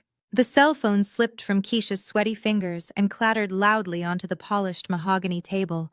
Terrence, who had been sitting quietly in the corner, trying to remain completely invisible, suddenly let out a strangled gasp. He pulled his own phone from his pocket, his hands shaking violently as he quickly opened his banking application. The screen illuminated his terrified face, confirming his absolute worst nightmare. He looked up at his wife, his eyes wide with genuine horror, and whispered that all their accounts were completely frozen. He frantically tapped the screen, trying to refresh the page, but the bright red error messages remained stubbornly in place, indicating absolute financial lockdown. Derek looked back and forth between his sister and his brother-in-law. His own massive financial problems, momentarily eclipsed by their sudden public ruin. He demanded to know what was going on and why their expensive luxury cars were being repossessed in the middle of the day. He yelled at Terrence, asking him how he could let his car payments slip when he was supposed to be a highly successful independent financial consultant managing millions of dollars in client assets. I walked slowly back to my position at the head of the conference table. I gestured to my lead attorney, Marcus, who seamlessly pulled a thick black leather binder from his briefcase and placed it directly in front of me. I flipped the heavy cover open, revealing hundreds of pages of detailed financial ledgers, highlighted bank statements, and heavily redacted credit reports. I looked at Derek and let out a soft, incredibly patronizing laugh that made his shoulders tense instantly. I asked Derek if he truly believed his sister and her husband were successful entrepreneurs. I looked around the room, making sure the regional managers were paying close attention to the absolute dismantling of this fake wealthy family. I explained that Terrence and Keisha had been actively pretending to be part of the affluent Atlanta business elite for the better part of a decade. They attended all the exclusive charity galas. They wore flashy designer clothing covered with massive logos, and they constantly bragged on social media about their incredible investment portfolios and lavish lifestyle. But it was all a meticulously crafted, completely hollow illusion designed to mask their massive failures. I turned my attention directly to Keisha, who was now leaning heavily against the conference table, looking like she was about to physically collapse from the sheer weight of her public humiliation. I told her that her entire life was built on a crumbling foundation of high-interest debt and predatory personal loans. I detailed exactly how Terrence had failed at 4 consecutive business ventures, completely destroying his credit score in the process. I explained how they had secretly taken out a massive second mortgage on their luxury condominium just to afford the exorbitant lease payments on their luxury vehicles and maintain their fake lifestyle for the cameras and their judgmental social circle. Keisha shook her head frantically, tears of profound humiliation welling up in her eyes and ruining her heavy makeup. She pointed a shaking finger at me and demanded to know how I acquired her private financial records. She yelled that it was highly illegal for a wealth management firm to access her personal banking information without her explicit written consent and threatened to sue me for everything I owned. I smiled a completely cold, predatory smile. I told her I did not steal her information. I bought it legally. I explained that 3 years ago, right around the time Derek was aggressively expanding his restaurant brand and desperately trying to build his public image as a wildly successful self-made millionaire, Keisha and Terrence had officially defaulted on every single one of their major loans. The local banks were aggressively preparing to repossess their vehicles and publicly foreclose on their highly visible condominium. A messy public bankruptcy in the immediate family would have severely damaged Derek's pristine brand and completely ruined his chances of securing the massive commercial loans he needed for his new restaurant locations. So I stepped in silently and invisibly to fix the mess. I told Keisha that I had utilized my private wealth management firm to systematically purchase all of their defaulted debt directly from the original lenders. I essentially became their bank. I covered their missed mortgage payments. I paid off the aggressive collection agencies, and I kept their precious luxury vehicles sitting safely in their driveway, avoiding a massive public scandal. I did all of this quietly, without ever expecting a single word of gratitude, simply to protect the overall financial integrity of our family name. I pulled a single crisp document from the black binder and slid it smoothly across the table until it rested right next to her abandoned cell phone. It was an official, legally binding notice of default, printed on heavy watermarked paper. I looked at her, my voice dropping to a low, terrifyingly calm register. I told her that I was officially resigning from my position as her silent benefactor. I explained that because she had so eagerly participated in the malicious destruction of my marriage and loudly cheered while her brother handed me divorce papers, I no longer felt any familial obligation to protect her pathetic pride. I stated clearly that she was currently in massive default on her mortgage payments to my firm. She had exactly 48 hours to completely clear out of her luxury condominium before my legal team initiated formal foreclosure proceedings and formally evicted her onto the street, just like she tried to do to me. The complete reality of the situation finally crashed down on the arrogant in-laws. Their fake empire was entirely annihilated.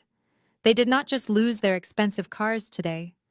They were losing their home, their social status, and their entire fabricated identity. Keisha let out a loud, gut-wrenching sob, burying her face in her hands, as her entire world completely shattered. But her profound sadness almost instantly morphed into violent, explosive anger. She did not direct her rage at me because she finally understood that I held the absolute power to destroy her completely. Instead, she turned her furious, tear-streaked face directly toward her brother. Keisha lunged at Derek, grabbing the lapels of his expensive tailored suit. She screamed right into his face, her voice cracking with pure desperation and fury. She yelled that he completely ruined their lives. She shook him violently, screaming that he was an absolute idiot for divorcing the golden goose who was secretly keeping their entire family afloat. She cried that I was the only reason they had anything, and he had foolishly thrown it all away for a cheap internet model who contributed absolutely nothing to his empire. Terrence immediately joined the vicious verbal assault, stepping aggressively toward Derek and pointing a highly accusatory finger directly at his chest.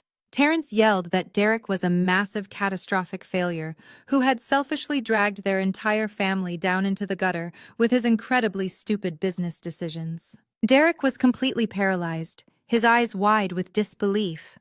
The loyal family members who had loudly cheered for him just a few days ago, who had blindly fed his massive ego and validated his terrible choices, were now actively tearing him apart like a pack of starving wolves. His sister was screaming at him. His brother-in-law was physically threatening him, and his entire restaurant management team was watching the humiliating spectacle in absolute stunned silence. His kingdom had completely crumbled into dust in a matter of minutes. While the chaotic shouting match escalated into a pathetic physical struggle between the siblings, my attention briefly drifted away from the polished conference table. I looked through the thick soundproof glass walls of the boardroom toward the brightly lit main lobby of the restaurant. Jasmine was still standing near the front hostess stand. She had not left the building yet. She was completely ignoring the massive catastrophic implosion of the man she had claimed to love deeply just an hour ago. Instead, she was leaning casually against the polished wood podium, her thumbs flying rapidly across the glowing screen of her cell phone. I could clearly see the bright notification bubbles popping up on her screen. She was aggressively texting a local professional basketball player she had been secretly keeping on the hook for months, just waiting for a better financial opportunity to present itself. She flipped her long hair over her shoulder, smiled brightly at her phone screen, and confidently pushed through the heavy glass front doors of the restaurant, stepping out into the busy Atlanta street without a single ounce of regret. I turned my focus back to the screaming siblings inside the boardroom.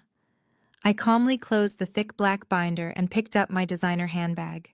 I had completely dismantled their finances, exposed their fake lifestyles, and legally trapped them in a nightmare of their own making. But my ultimate revenge was not quite finished yet. There was still the painful matter of my ungrateful children, and the final devastating legal blow I was preparing to deliver in federal court. The following morning, the brutal reality of Derek's financial collapse finally trickled down to the two people who had most eagerly celebrated my departure. My son Trey and my daughter Aaliyah were about to experience the absolute worst wake-up call of their privileged teenage lives. Up until this exact moment, they had been entirely shielded from the financial mechanics of their luxurious existence. They believed money was simply an endless resource that flowed directly from their father's magical restaurant empire. That illusion shattered violently on a Thursday afternoon. Trey was sitting on the lumpy couch of the cheap short-term rental apartment Derek had desperately secured after being legally evicted from the Buckhead estate. Trey was staring at his glowing laptop screen, frantically clicking his mouse. His favorite rap artist had just announced a surprise concert at the State Farm Arena, and Trey was attempting to purchase 4 highly exclusive VIP backstage passes to impress his private school friends. The total came to nearly $3,000. Trey confidently pulled out the heavy platinum credit card Derek had given him, proudly typing the numbers into the checkout page. He clicked purchase and waited for the familiar confirmation screen. Instead, a bright red error message flashed across his laptop. Transaction declined. Annoyed, Trey assumed it was a simple bank error. He typed the numbers in again and hit enter. Declined. He grabbed his cell phone and immediately called the bank's customer service line, fully prepared to yell at a representative and demand his transaction be pushed through.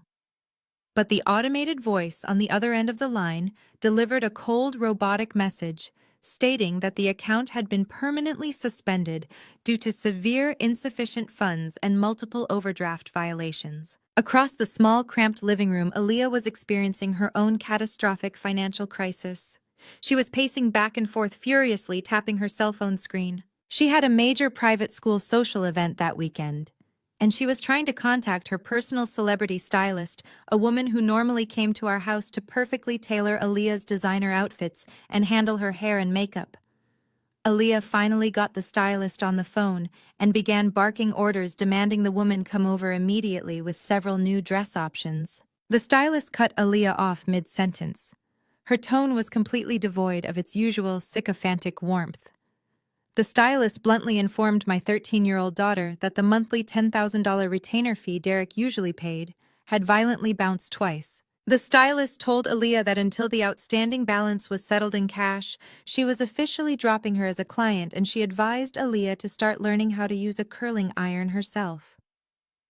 The stylist hung up the phone, leaving Aaliyah standing in the middle of the cheap apartment, listening to the dial tone in absolute shock. The panic set in simultaneously for both of my children. They looked around the cramped, dimly lit rental apartment. The imported marble floors and crystal chandeliers of their previous life were gone, replaced by cheap stained carpet and flickering fluorescent lights. The reality hit them with the force of a freight train. Their father was entirely broke. The endless stream of luxury they had chosen over their own mother had completely dried up in a matter of days. Desperate and terrified, they did the only thing they could think of.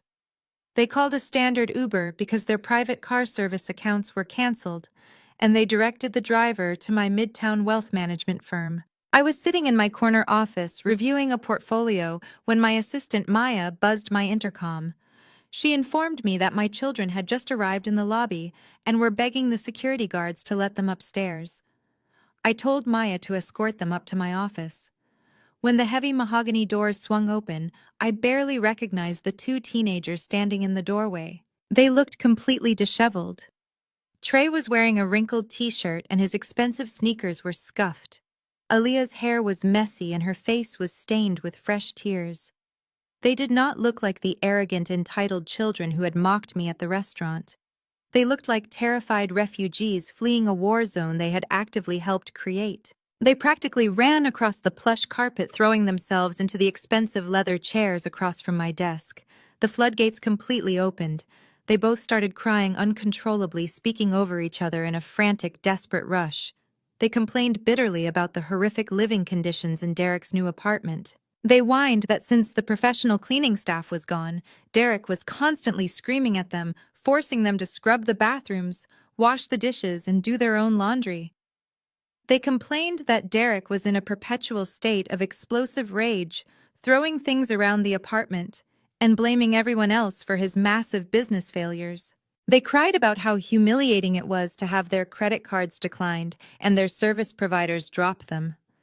They looked at me with wide, pleading eyes, begging me to let them come live with me in my massive luxury penthouse. They promised they would be good. They promised they would listen to my rules, and they begged me to save them from the nightmare their father had created. I sat completely still behind my desk, resting my hands calmly on the smooth wood surface. I did not reach out to comfort them. I did not offer them a tissue. I did not let a single ounce of maternal guilt cloud my judgment. I looked at their tear-stained faces and felt a cold, solid resolve settle deep in my chest. I had spent 10 years trying to protect them from Derek's toxic influence, trying to teach them the value of hard work and respect. They had consistently rejected my lessons in favor of his shallow materialism. Now it was time for them to learn the hardest lesson of all. I spoke in a voice that was perfectly calm but absolutely unyielding. I told them to stop crying. The sharp, authoritative tone of my voice instantly cut through their hysterics. They sniffled, sitting back in their chairs and looking at me with nervous anticipation. I looked directly at Trey and then at Aaliyah, making sure they felt the full weight of my words. I told them that I remembered exactly how they behaved at the restaurant. I reminded them that when their father handed me divorce papers to humiliate me, they did not stand up for me. I looked at Trey and reminded him that he pulled out his phone to record my pain for internet clout. I looked at Aaliyah and reminded her that she rolled her eyes and loudly complained about my strict rules. I leaned forward slightly, my eyes locking onto theirs. I told them they cheered when another woman took my place. I said they actively celebrated the destruction of our family because they falsely believed it would result in fewer rules and more expensive toys. I did not yell, but my words hit them harder than any physical blow ever could. I told them they chose a lifestyle over their mother. I explained that they did not love Derek more than me. They simply loved the lack of boundaries and the endless flow of unearned cash he provided. I told them they made their choice that night at the dinner table, and now they were going to have to live with the profound consequences of their own actions. Aaliyah started sobbing again, pleading that they were just stupid kids who made a mistake. I shook my head slowly, cutting her off. I told them I was not going to rescue them from the discomfort they so eagerly signed up for. I informed them that they were not moving into my penthouse. They were not getting their black cards reinstated. They were not getting their luxury cars or their celebrity stylists back. Trey looked at me in absolute horror, asking where they were supposed to live if Derek could not even afford groceries. I opened a file folder on my desk and slid 2 crisp pieces of paper across the table toward them. I told them I had already paid their elite private boarding school tuition in full for the entire academic year. I explained that starting tomorrow they would both be moving into the standard student dormitories on campus. I told them they would be living in small shared rooms with strict curfews and mandatory study halls. I continued detailing their new reality without a single ounce of sympathy. I informed them that I was not providing them with a monthly allowance for designer clothes or expensive meals. I told them I had already spoken directly with the school administration.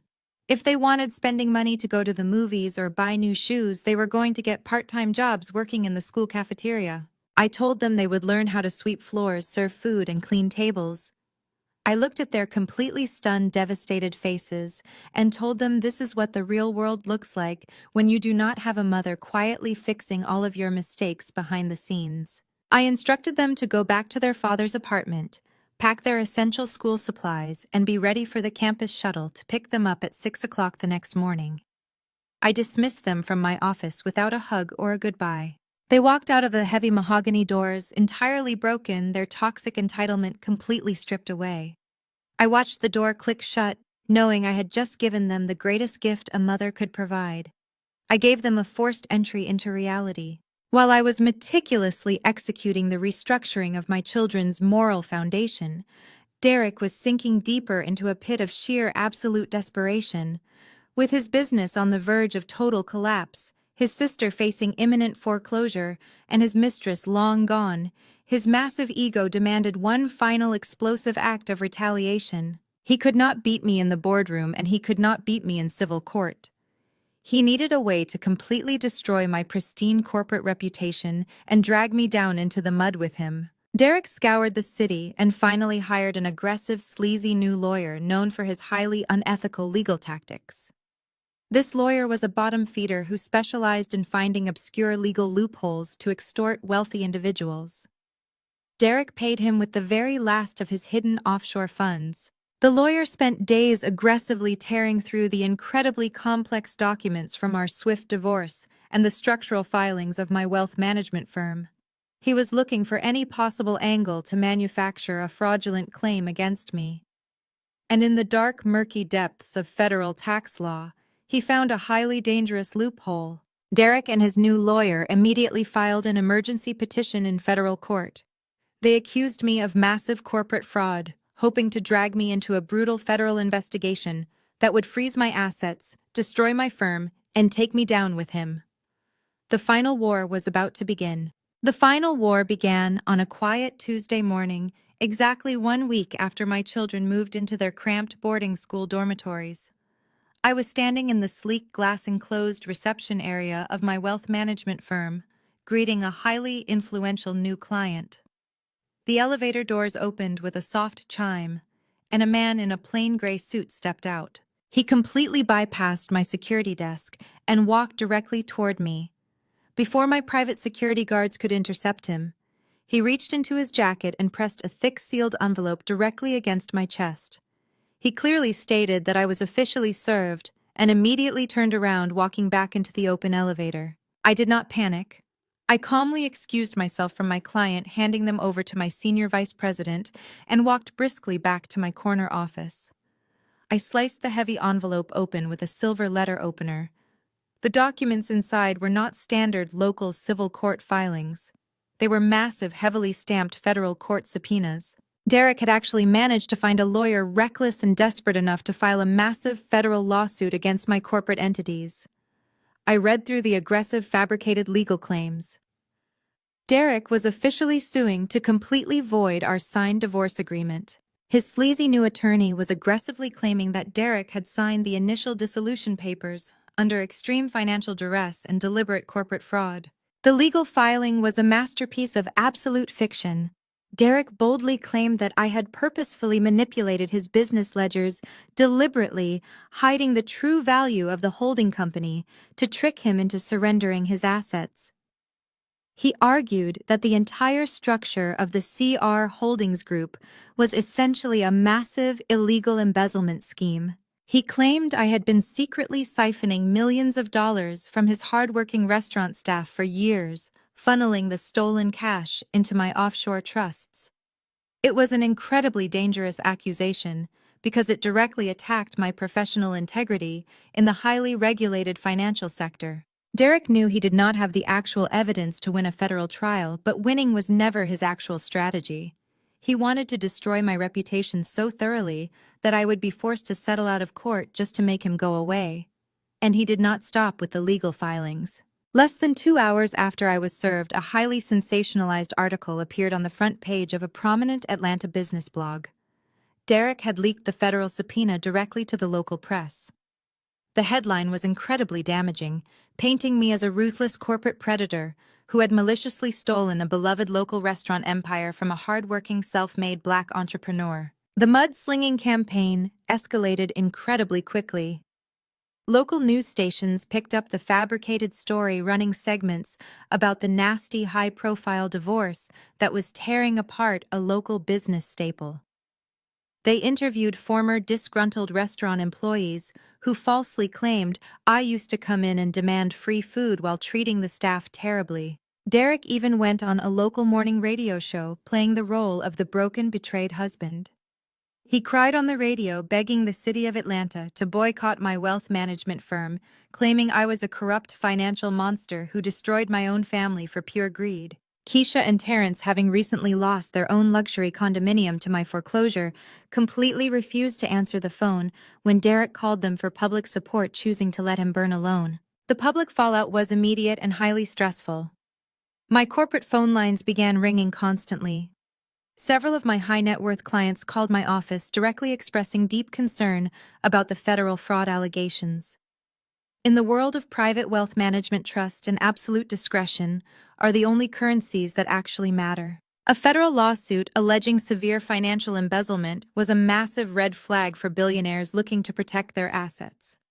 I had to spend 3 exhausting days taking back-to-back video calls personally, reassuring my investors that their portfolios were entirely secure and that the lawsuit was nothing more than a pathetic extortion attempt by a desperate ex-husband. My pristine professional reputation The empire I had spent 15 grueling years building brick by brick was suddenly under severe threat, all because a weak man threw a public temper tantrum. While Derek was busy parading around local news stations pretending to be a righteous victim, his actual personal life was suffering its final catastrophic collapse.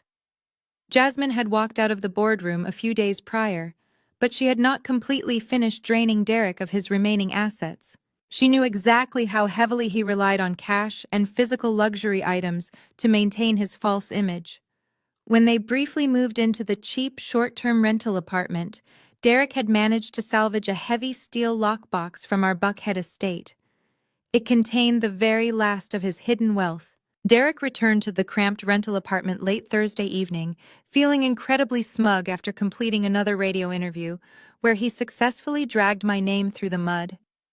He unlocked the flimsy front door, expecting the empty quiet of his new depressing reality. Instead, he found the apartment completely ransacked. Jasmine had kept a spare key. She had waited until she knew he was busy broadcasting his lies to the city, and she let herself inside. She did not take the cheap furniture or the television. She went straight for the bedroom closet, where Derek kept his heavy steel lockbox. Jasmine had watched him punch in the 4-digit code dozens of times over the past year. She easily popped the heavy metal door open. She completely cleaned him out. She took 2 incredibly rare vintage Rolex watches he had bought on the black market to avoid my financial scrutiny. She took a thick stack of $100 bills totaling nearly $50,000 that he had been hiding from the IRS. She even took the expensive custom-tailored suits hanging in the closet, knowing she could easily resell them to luxury consignment shops for quick cash to fund her next hunting expedition for a new rich boyfriend. Derek stood in the doorway of his bedroom staring into the completely empty steel box. The reality of his absolute isolation finally hit him. He had alienated his children. He had completely destroyed his relationship with his sister and brother-in-law. He had publicly declared war on the only woman who ever genuinely tried to protect him. And now the young mistress he had sacrificed his entire life to impress had robbed him completely blind, leaving him with absolutely nothing. Jasmine had left a single neon pink sticky note pressed firmly onto his bathroom mirror. Derek walked over with trembling legs and read the short, vicious message. It simply said, "Real kings do not go broke," and walked away. He was now completely entirely alone, drowning in a massive ocean of debt with no one left to manipulate. The following morning, I was sitting in the heavily fortified conference room of my law firm. My lead attorney, Marcus, was pacing back and forth across the thick carpet, looking more stressed than I had ever seen him. He had spent the entire night reviewing the aggressive federal filings and monitoring the explosive media fallout. Marcus stopped pacing and leaned heavily on the mahogany table, looking directly at me. His voice was grim and highly pragmatic as he laid out the brutal reality of our situation. He told me that Derek's sleazy lawyer had filed the paperwork perfectly exploiting a very dangerous gray area in the asset transfer laws. Marcus warned me that if this case actually went to a federal trial, the discovery process would be completely brutal. The court would have the authority to completely freeze the operational accounts of my holding company and closely audit my entire wealth management firm. Marcus pointed out that the local media was already severely damaging my corporate image, and a protracted public trial could cause my elite clients to panic and withdraw their massive portfolios, completely bankrupting my firm in a matter of months. Marcus sat down heavily in his chair, folding his hands together. He looked at me with deep professional concern and gave me his official legal advice. He told me we needed to settle out of court immediately. He suggested that we offer Derek a lump sum payment of $3 million and completely return the operational control of Southern Roots, LLC, in exchange for him signing a highly restrictive non-disclosure agreement and permanently dropping the federal lawsuit. Marcus argued that $3 million was a tiny, insignificant drop in the bucket compared to the massive financial damage a public federal trial would inflict on my billion-dollar firm. He said it was the smartest, safest business decision to just pay the extortion fee and make the incredibly loud nuisance go away forever. I sat completely silent, listening to my brilliant attorney advise me to surrender. I looked at the thick stack of federal court papers resting on the table. I thought about the 10 years of emotional abuse, the public humiliation at my anniversary dinner, the cruelty of my ungrateful children, and the sheer audacity of Derek trying to destroy my life simply because I finally stopped paying for his mistakes. He thought he could break my resolve by threatening the one thing I truly valued, which was my independent success. I slowly reached out and pulled the federal subpoena toward me. I did not feel fear. I did not feel intimidated by the media smear campaign or the threat of an extensive federal audit. I felt a cold, sharp surge of absolute clarity. I picked up my heavy leather briefcase and unclasped the brass locks. I neatly placed my notes inside and snapped it shut with a loud, decisive click. I stood up from my chair, looking down at Marcus. My voice was completely devoid of hesitation or compromise. I told him we were absolutely not settling this case. I told him I was not giving that arrogant man a single penny of the money I had tirelessly worked for. Marcus stood up quickly, protesting loudly that a federal trial was incredibly risky and could completely destroy everything I had built. I smiled a cold, terrifying smile that made Marcus instantly stop talking. I adjusted the lapels of my tailored suit. I looked my attorney dead in the eye and gave him his final marching orders. I told him to let Derek take me to federal court. I told him a federal courtroom was exactly where I needed my ex-husband to be. Because Derek had absolutely no idea what he had just blindly walked into. 2 months later, I walked into the Richard B. Russell Federal Building in downtown Atlanta. The imposing marble columns and the heavy oak doors of the federal courthouse were deliberately designed to make people feel small and completely insignificant. I wore a tailored navy blue suit, my posture perfectly straight, and my expression completely unreadable. When I entered the massive courtroom, Derek was already sitting at the plaintiff's table. He was wearing a flashy new suit he probably bought on credit, looking incredibly smug. His sleazy new attorney, a short, balding man who constantly wiped sweat from his forehead, was frantically organizing a messy pile of bank statements on the table. Derek leaned back in his heavy wooden chair, whispering something to his lawyer and letting out a low, arrogant chuckle when he saw me walk down the center aisle. He truly believed he had finally backed me into a corner I could not escape. I took my seat at the defense table next to my lead attorney, Marcus. The federal judge, a stern older man with a reputation for absolutely zero tolerance regarding corporate fraud, banged his wooden gavel and called the court to order. Derek's lawyer immediately took the floor. He paced back and forth in front of the witness stand, aggressively waving a stack of highlighted financial documents in the air. He called me to the stand for direct cross-examination. I swore the oath and sat down, adjusting the microphone perfectly. For the next 2 hours, the sleazy lawyer put on a highly dramatic theatrical performance.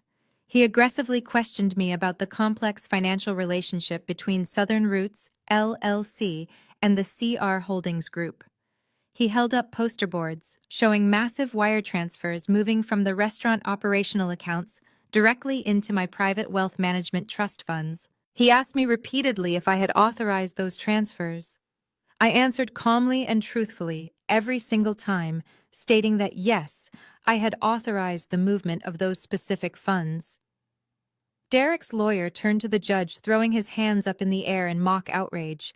He loudly accused me of systematic corporate embezzlement. He claimed I had been secretly bleeding my husband's restaurant dry for years, deliberately hiding his hard-earned profits in my offshore accounts to prepare for this exact divorce. Derek was practically glowing with victory at the plaintiff's table. He looked at me with a sickeningly triumphant smile, completely convinced that his lawyer had just publicly exposed me as a massive financial fraud. He thought the federal judge was going to order my assets frozen immediately and award him millions of dollars in punitive damages. The sleazy lawyer confidently stated that he had absolutely no further questions and marched back to his seat, looking incredibly proud of his fabricated narrative. The federal judge turned his stern gaze toward my defense table and asked Marcus if he would like to cross-examine the witness. Marcus stood up slowly, buttoning his suit jacket. He did not walk toward the witness stand. He did not hold up any flashy poster boards. He walked directly toward the judge's elevated bench, carrying a massive, heavily bound document that looked like a thick telephone directory. Marcus respectfully addressed the court, stating that the defense had no intention of cross-examining the witness regarding the previously mentioned wire transfers, because the defense fully admitted that those transfers occurred exactly as stated. A loud murmur rippled through the quiet courtroom. Derek leaned forward in his chair, his triumphant smile widening into a massive grin. He actually thought we were surrendering. He thought I was publicly admitting to federal embezzlement. But Marcus was just getting started. He placed the incredibly thick document onto the judge's bench. It landed with a heavy, solid thud that echoed sharply in the silent room. Marcus announced that he was officially submitting a 300-page forensic accounting report into the federal court record. He explained that this report was compiled over the last 6 months by 3 independent elite financial auditing firms. The judge frowned slightly, pushing his reading glasses up the bridge of his nose and opening the heavy cover of the bound report.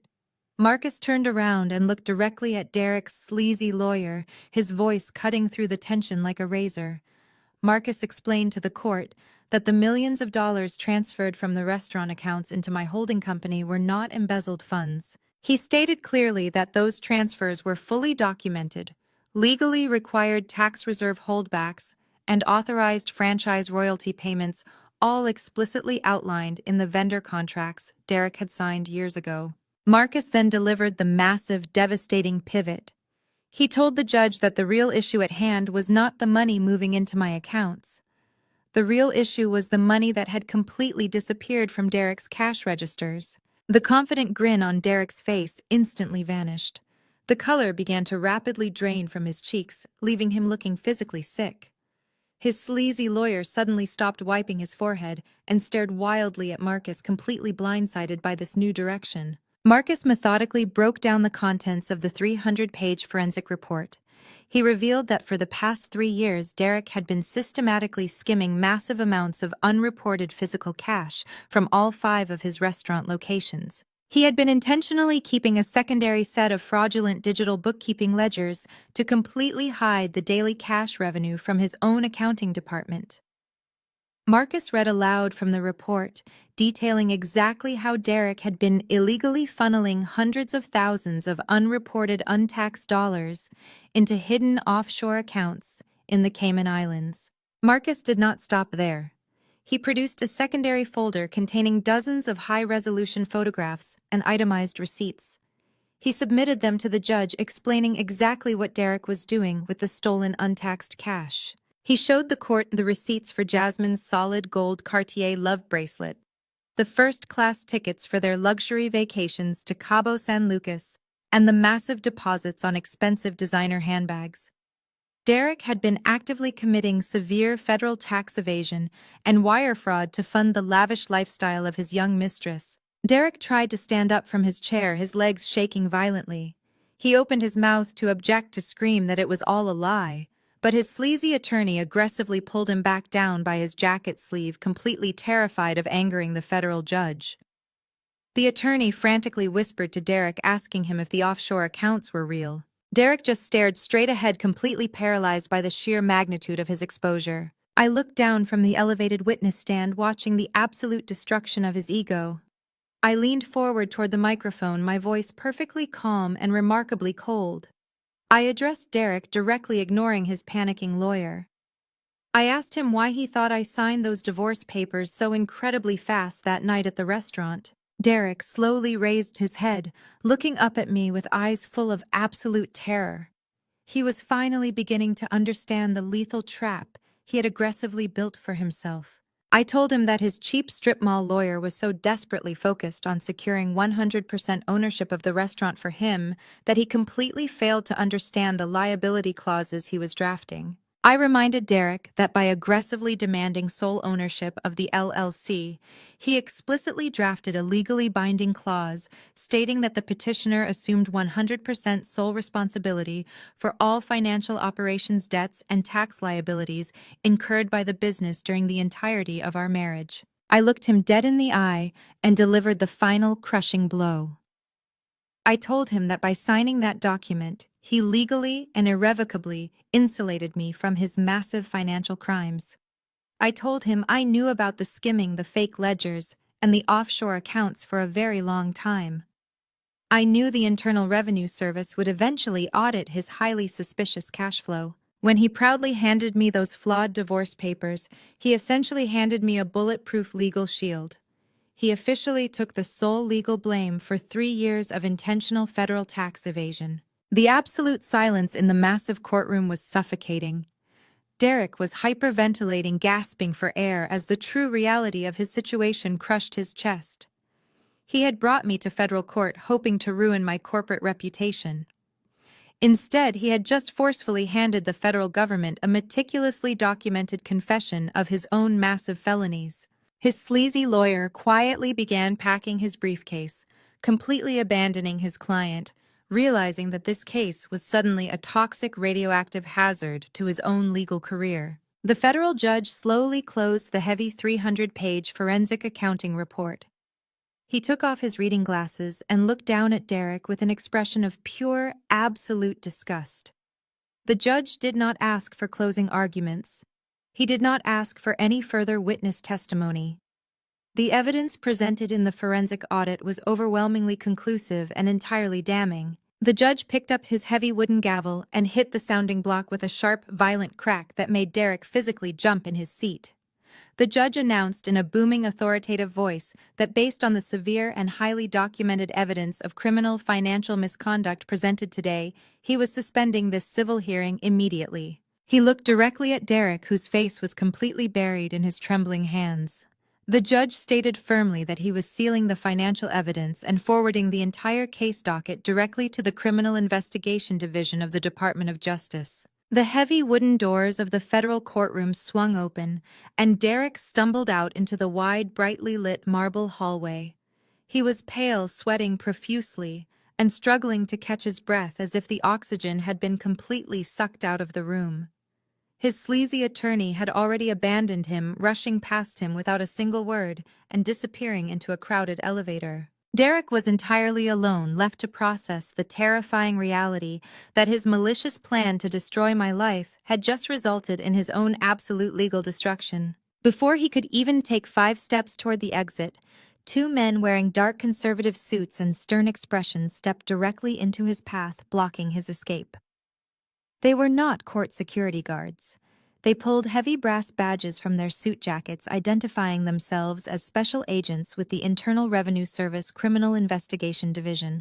They had been quietly sitting in the back row of the courtroom, observing the entire proceeding and waiting for the judge to formally refer the incredibly damning financial evidence. One of the agents stepped forward, grabbing Derek by the arm and forcefully turning him around.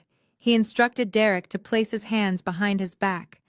The sharp, metallic clicking sound of heavy steel handcuffs locking tightly around Derek's wrists echoed loudly down the pristine marble corridor. Several lawyers and federal employees walking through the hallway stopped to watch the spectacle. Derek, the man who had always been obsessed with his public image and his fake status as a wealthy king, was now being publicly paraded through a federal building like a common criminal. The agent read him his Miranda rights in a flat, robotic tone, clearly stating the charges of severe tax evasion and federal wire fraud. Derek did not fight back. He simply lowered his head, his shoulders shaking uncontrollably as the agents escorted him toward the holding cells.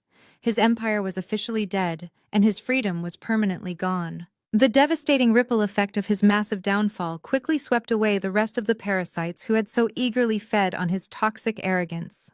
Across the city, the false reality Keisha and Terrence had desperately clung to for years was entirely annihilated.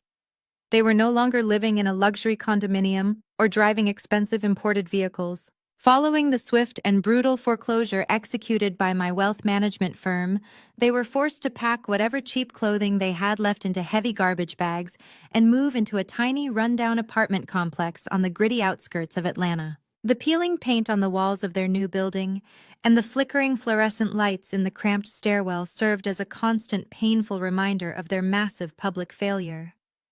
Keisha struggled to carry a heavy cardboard box up 3 flights of stairs, her cheap acrylic nails chipped and broken. She was no longer wearing flashy knockoff designer brands or holding a plastic cup of liquor by a private pool.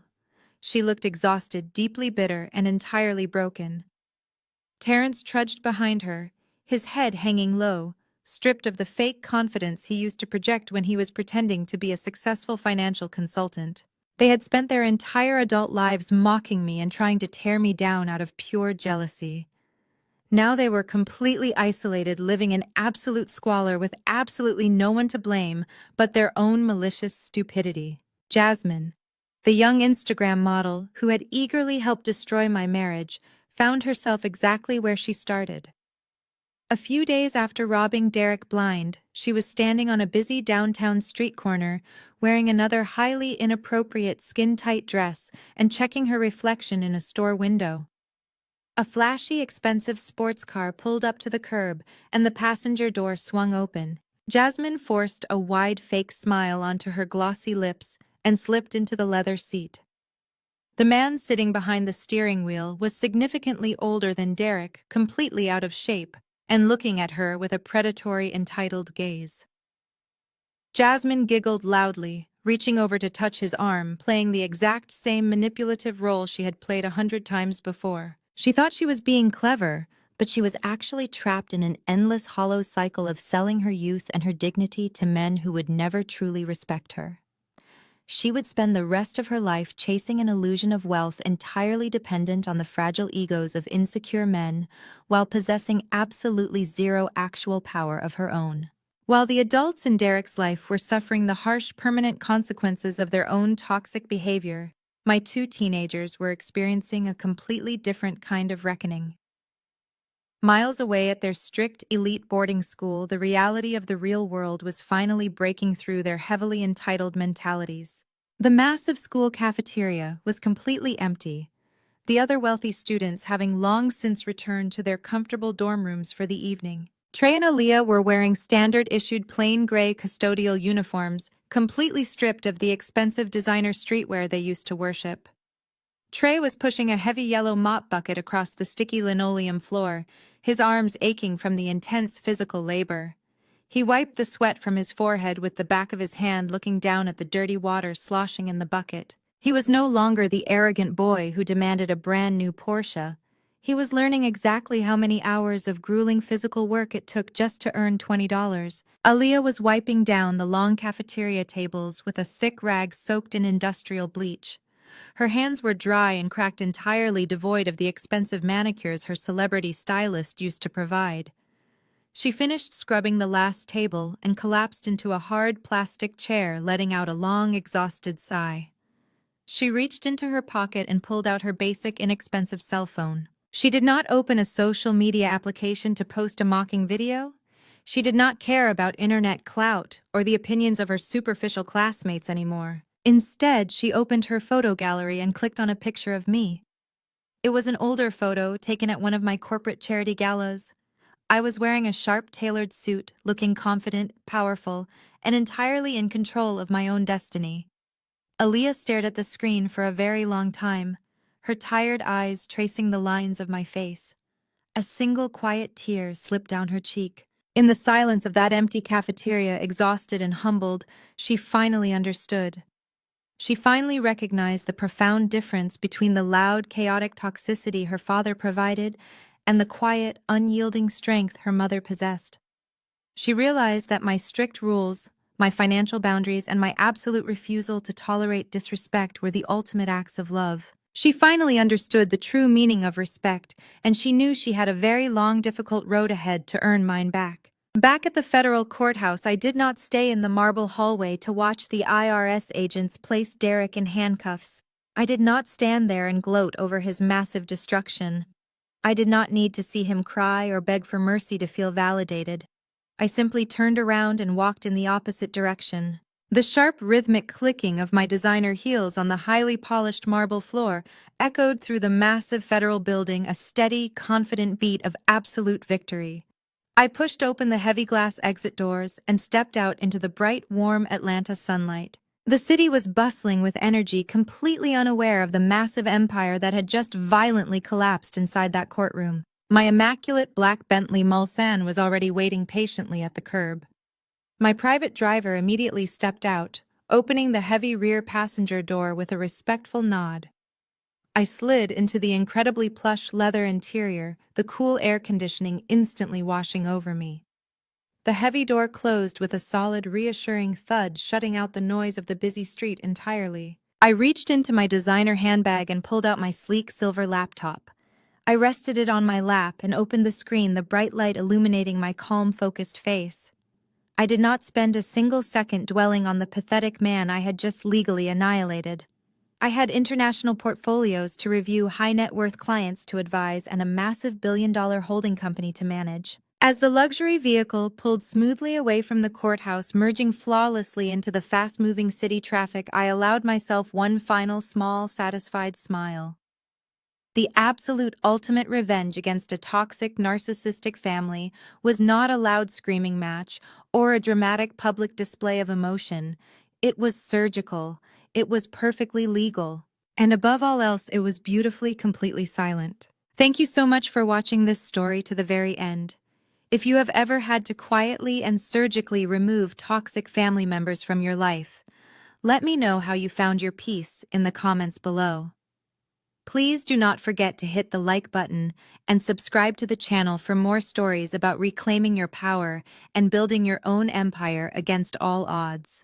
Remember, your worth is never determined by those who are completely incapable of recognizing it.